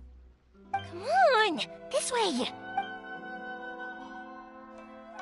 What's going on? Can't you see we need to go help? Shh, quiet. Just sit tight and watch for a moment. Hey, this isn't right, you know. Huh? Hey, wait! Shh. If you don't keep your voice down, I won't have one much longer. All right. Wise choice. All right. What should we do now? He's already given up his vision. Doesn't he know? This is your fault. You're the one who stopped us from Many thanks, Miss Yoimiya. If you hadn't swapped me a fake just now, I'm sure I would have lost it. No worries. You put on quite the convincing performance. Oh, so that's what's going on here. And to think Paimon was about to unleash Paimonial wrath on Miss Yoimiya. Sorry about that. Think nothing of it. I could tell from your reaction we were on the same side. You just didn't know it, you know? Oh, right. Allow me to introduce myself. I'm Yoimiya, the current owner of Naganohara Fireworks. It ain't much, but it's honest work. Great to meet ya. Practically everyone on Hanamizaka knows Yoimiya. She's the queen of the summer festival. Without her and her fireworks, summer on Narukami Island just wouldn't be the same. Whoa, that's quite the introduction. Paimon loves fireworks. It's nice to meet. Stop it, Hanjiro. You'll embarrass me. As for thanking me, you'd be better off thanking Master Masakatsu. He's the one that gave me the fake visions in the first place. His handiwork allowed me to keep my own vision. Whew, I can't even imagine trying to run the business without it. Ugh. Yes, Master Masakatsu is a good man.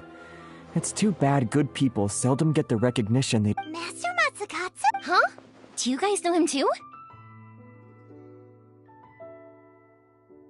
You don't say! Then it sounds like the Shirasagi Himegimi has a plan. Awesome! I've been thinking about breaking him out too recently.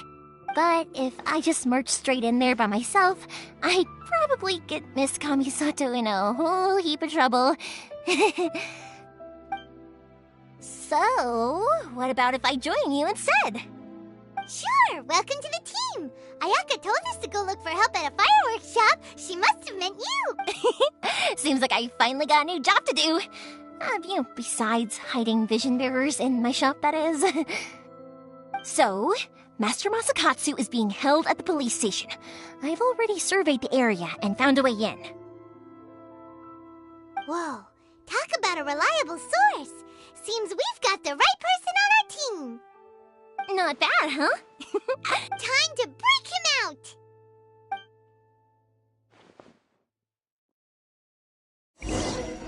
No time to lose.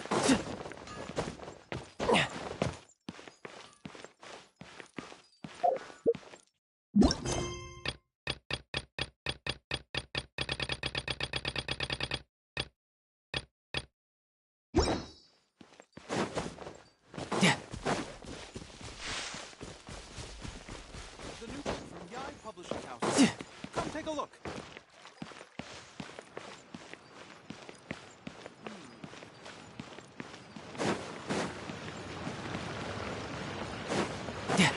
Should I report this to my superiors?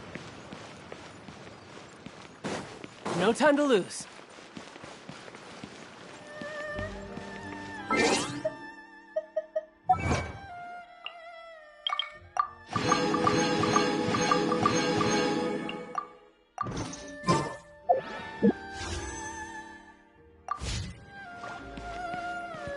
Add Astro.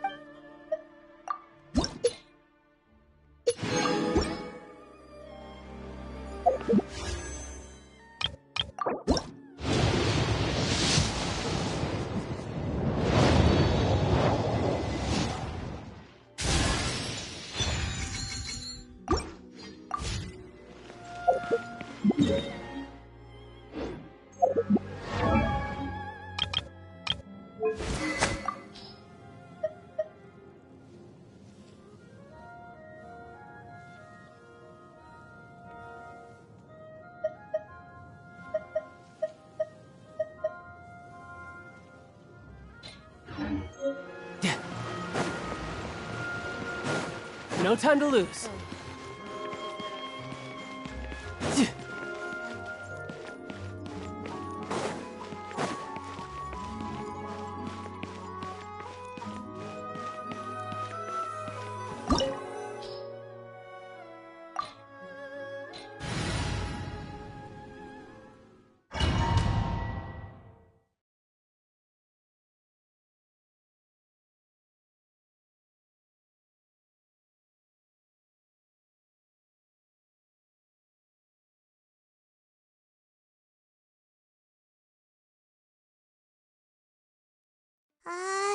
Now that we're inside, Come on, this way! As long as we stay quiet, we've got— I certainly wouldn't want to end up locked away in here. Let's find Master— We should split up. I've got a little present to prepare for Master Masakatsu. You sure? Yes,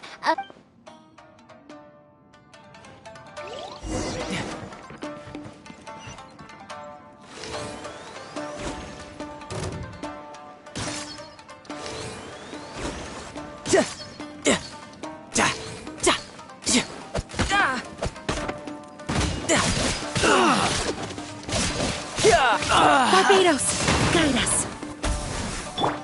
Nice and spiky. Fly! I must withdraw.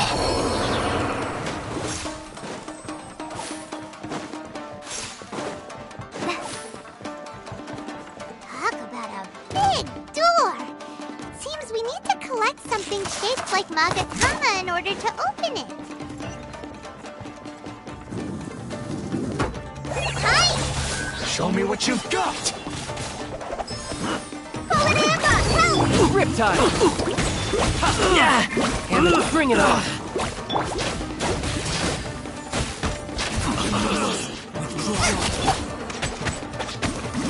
Tidal wave!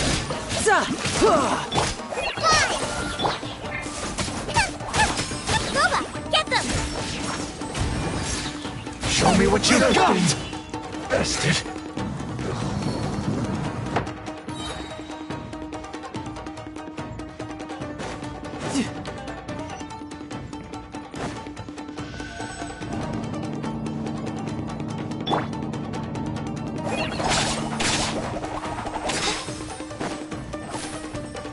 Battle formation! This wall looks a bit odd. Maybe there's some special trick to it. These guys seem a lot tougher than usual. Paimon wonders if that armor over there has anything to do with the source of their strength. Nice and spicy! You cannot match my grip! You're mine! Soldiers!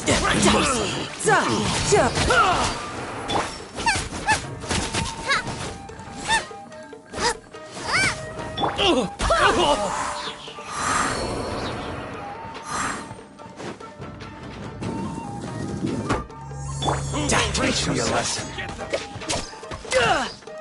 Show me Tidal what wave! you've got! Don't touch me, just like Don't you hold hurt! back. Go! You can run, but you can't hide! I dare you! Out of the frying pan, into the fire! Show me what you've got! No time to lose! Soldiers! Quick! Forget this! I dare you! I swear by my sword. I've been tested. Allow me to strike first! A word for it! Boba, get them! Go and fly! You're mine! I need to train harder.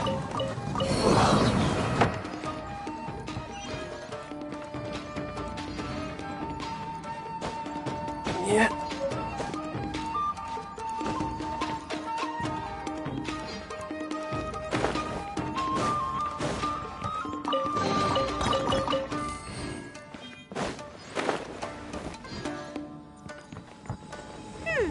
Doesn't that Magatama shape look pretty similar to the grooves on the door over there?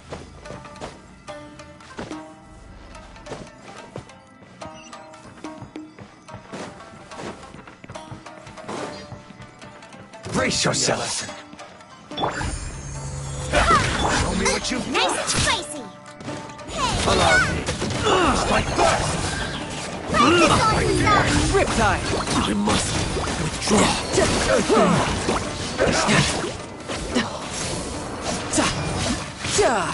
of the A frying word pan! of it! Don't touch me!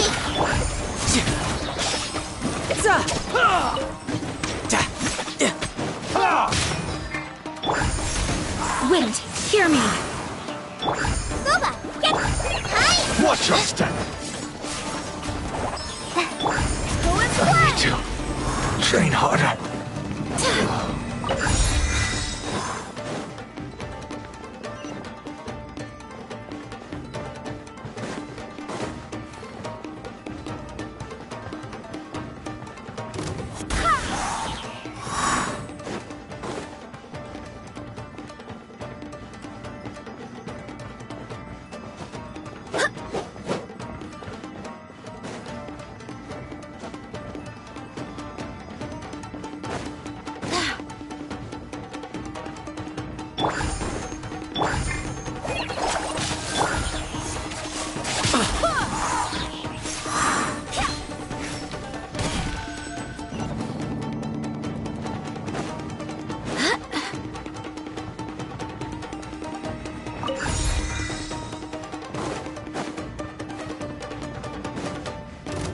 Go as one!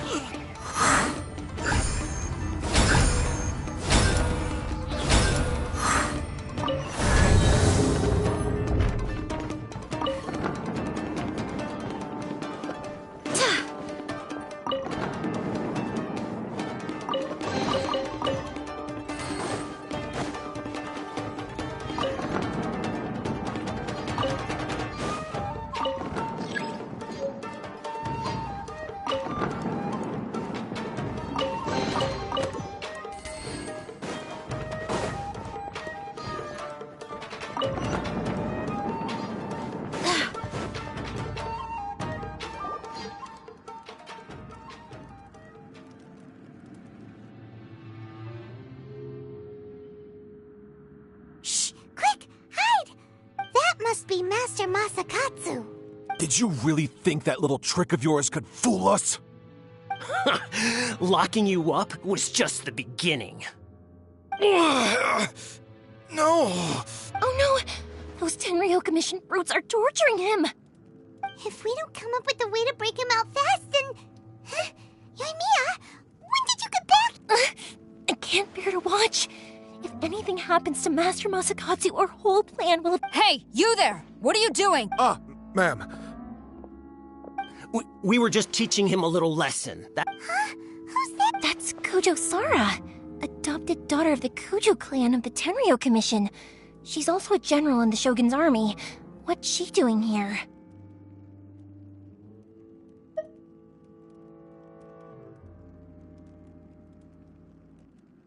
Make way, let me have a look at him.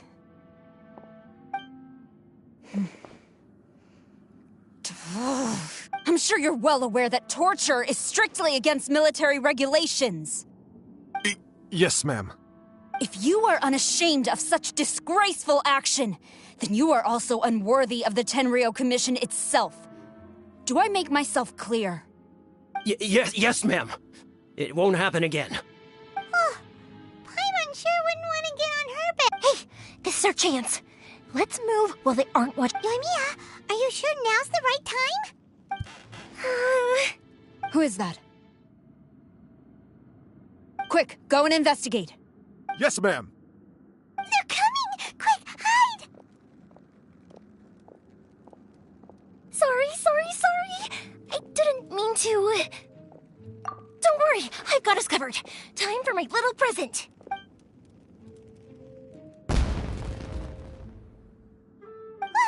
Firework! Huh? Was that an explosion? It sounded like fireworks. Quick, let's hurry! The fireworks were enough to distract them. Fireworks aren't just for festivals, you know. I was part...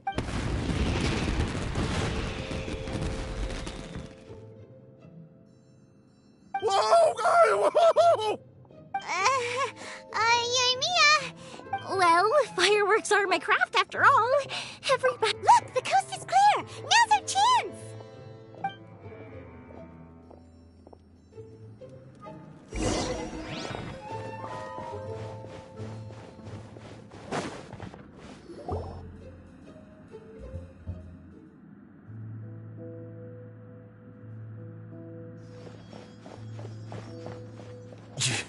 Yoimiya. Master Masakatsu! Sorry we took so long. Oh, that was awful. Come on! We've got no time to lose! Oh. Yes, leave. Before I let my judgment get the better of me. He's in serious condition. Be sure he gets immediate medical attention. But remember, once he's recovered, it won't be long until I bring him right back. Well... You can bet we'll do all we can to keep that from happening. Leave this place.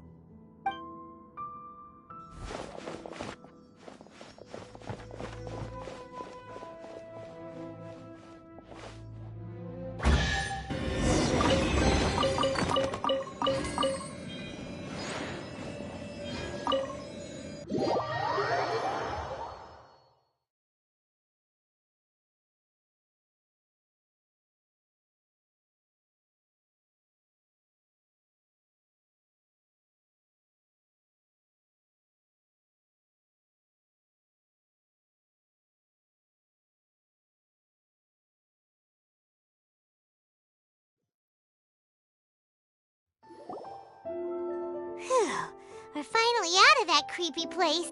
Yes. Finally, I've made it out of there. Master Masakatsu, how do you feel? Don't worry. I think I can make it to the infirmary without keeling over.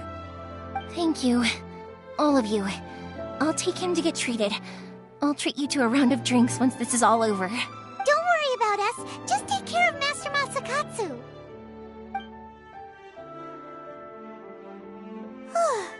Good thing we were able to rescue him.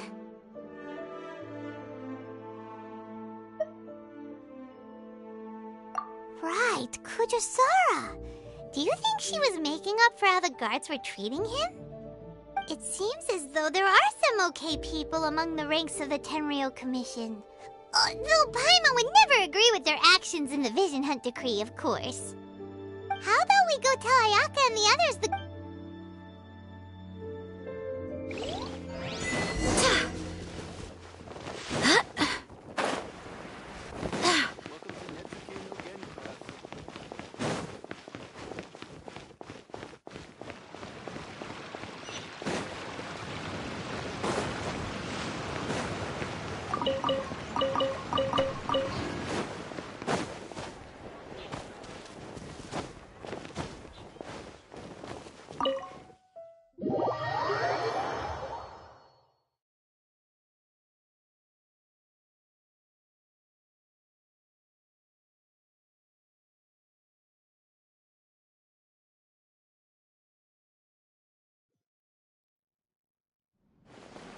I see.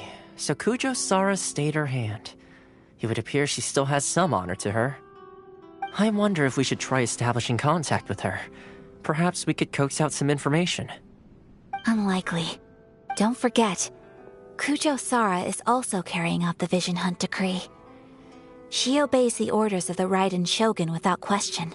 In her eyes, Master Masakatsu is of no threat to the decree. This is why she was so willing to allow his escape. If our true motives were ever divulged, she would act against us without a second thought. True.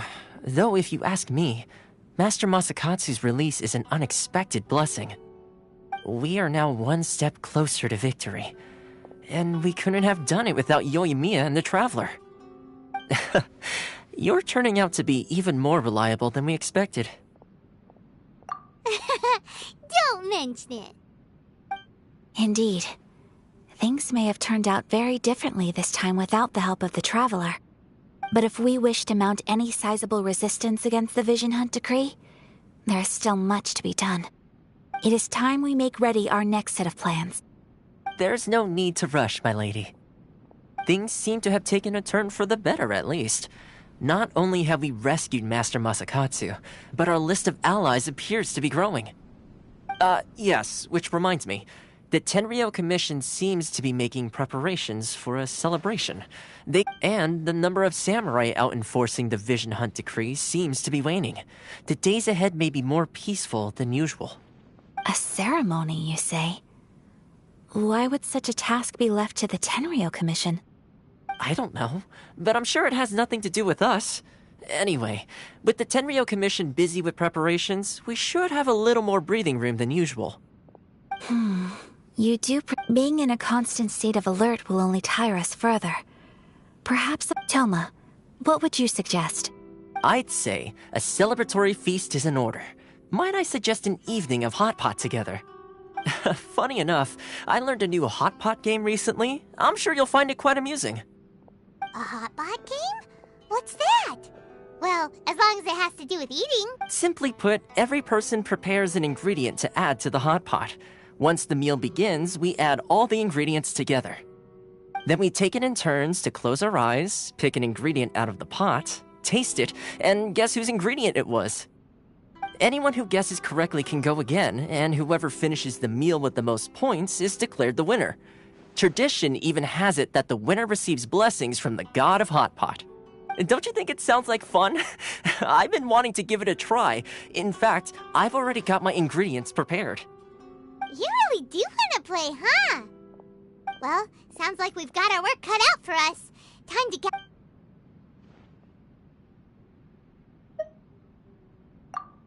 Ooh! Paimon proposes we gather raging demon-level Joyo million chilies, super salty ham, mist flower corollas. This is already shaping up to be a hot pot to remember! Oh, my stomach!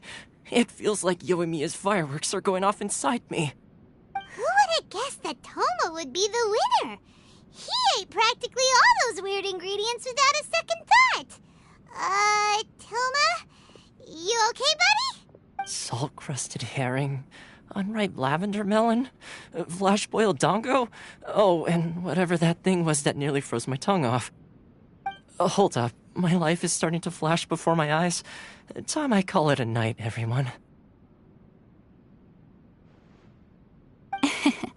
You've only got yourself to blame, Toma. All those strange things you ate were ingredients you added yourself. But weren't you the one who added those little cakes, Ayaka? I think the Traveler ended up eating one. Boiling cakes in hot pot? Ugh. Think of the texture. I must apologize. To be perfectly honest, I thought the cakes would be a tasty addition. Uh-oh. I'm definitely not okay.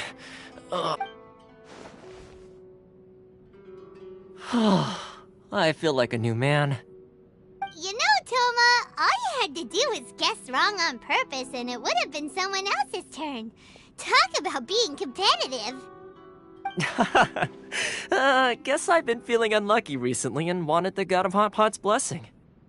Perhaps I did get a little carried away. Still, I couldn't be beaten at my own game first time around. I think my luck has already taken a turn for the better. I can sense it. So without further ado, I hereby declare that the winner of today's Hot Pot Challenge is... me. Oh, brother. Ah, good effort, team. Another important job taken... Yes. If the Tenryo Commission truly is as busy with preparations as Toma claims, then some rest would be a welcome change of pace. And with the extra time, there are some other matters I wish to attend to. Let's all take some much-needed time off. Downtime is hard to come by these days, so be sure to make the most of it. I'll tidy things up here and start thinking about our ingredients for our next round. There's gonna be a sequel? Sure, why not? We should play again now that everyone knows the rules. I'll see you all later. Bye, Toma. Seems we won't need to be visiting the Komori tea house for a while.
Where do we go from here? What's the plan?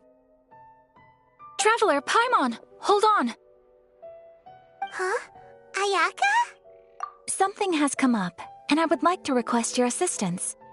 But you ought not be nervous. This is not coming from the Yashiro Commission or the Kamisato clan. It is my own individual request. Individual request? You mean personal stuff? Correct. It concerns my mother. This may seem a little sudden, but in my view, you are the only person I can entrust this to. A few days ago, I was sorting through some old family belongings when I found a notebook that belonged to my mother. She wrote about all kinds of things, mostly of little consequence. But what drew my attention was a name. It is one that I have never heard before, so the fact that she mentions it so frequently, it makes it difficult for me to ignore. Probably your mom's best buddy, right? Never. And although my mother and father passed away many years ago, both my brother and I are familiar with the vast majority of their acquaintances. So, I am very curious about this mysterious individual. I would very much like to meet them. According to the notebook, their name is Tsubaki. This seems to have been someone very important to my mother. Someone with a lot of personality, who... Paimon thinks it sounds like a girl's name. That's what I thought too. So what do you want us to do? Do you need us to find her for you? No. Her address is given in the notebook. We can head straight there. I wanted you to assist me with the preparation of greeting gifts. Please keep everything I have told you in strict confidence. The proper course of action would be to involve my brother and visit her together, but he is terribly busy at present, and, on a more selfish note, I don't wish to involve anybody else from Inazuma in this matter. Exactly. That, and you are also a kind, well-mannered person with a genuine concern for other people. Not to mention trustworthy. I would not feel comfortable with anyone else in this situation. You can count on us! We've done greeting gifts before, so we should be able to help. In terms of payment, just treat us to some delicious food and we'll be more than happy. Wonderful! In fact, I was hoping to take this opportunity to show you both around, if you don't mind, of course. Oh, we don't mind. We don't mind at all. Do we? Thank you kindly. Shall we head off then? Ogura Textiles and Kimonos is our first stop. All right.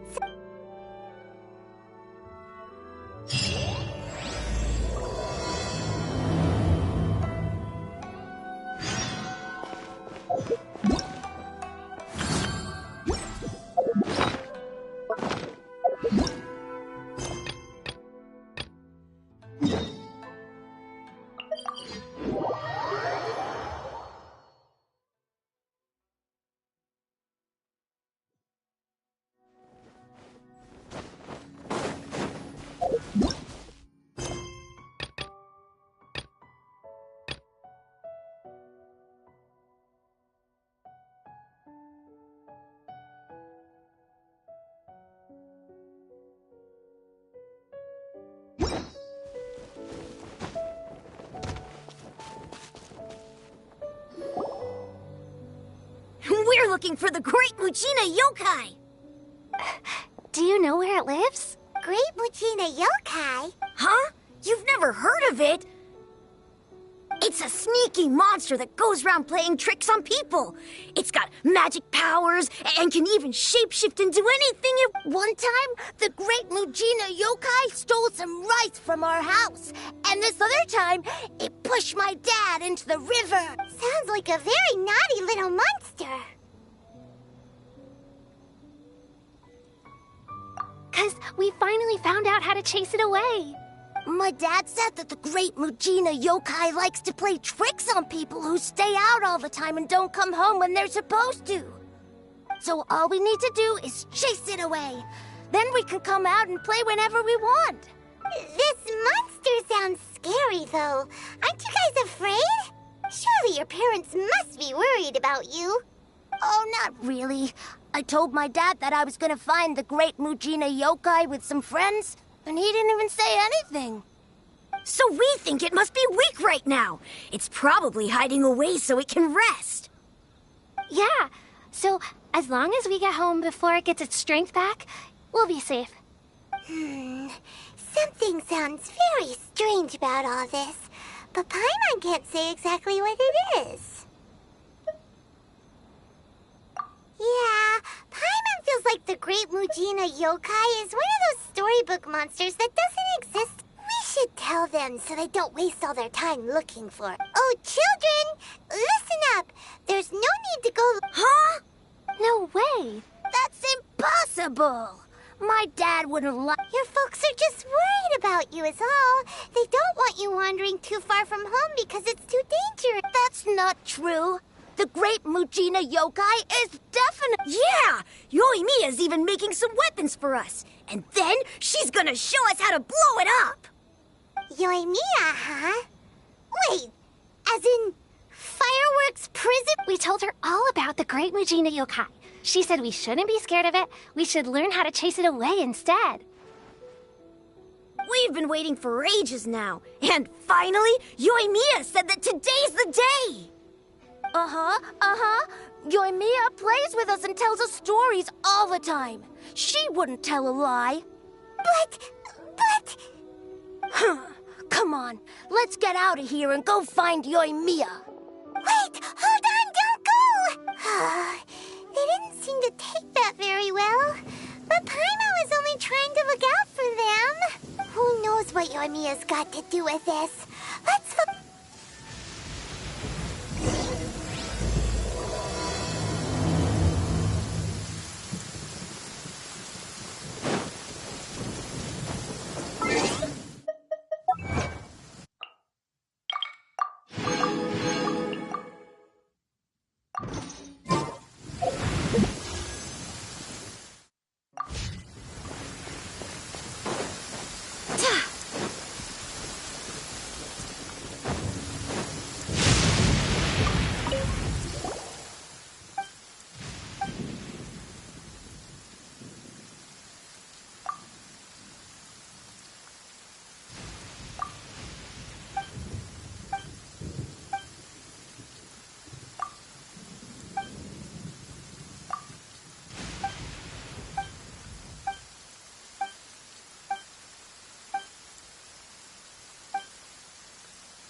It's time to move on. We shouldn't stay here.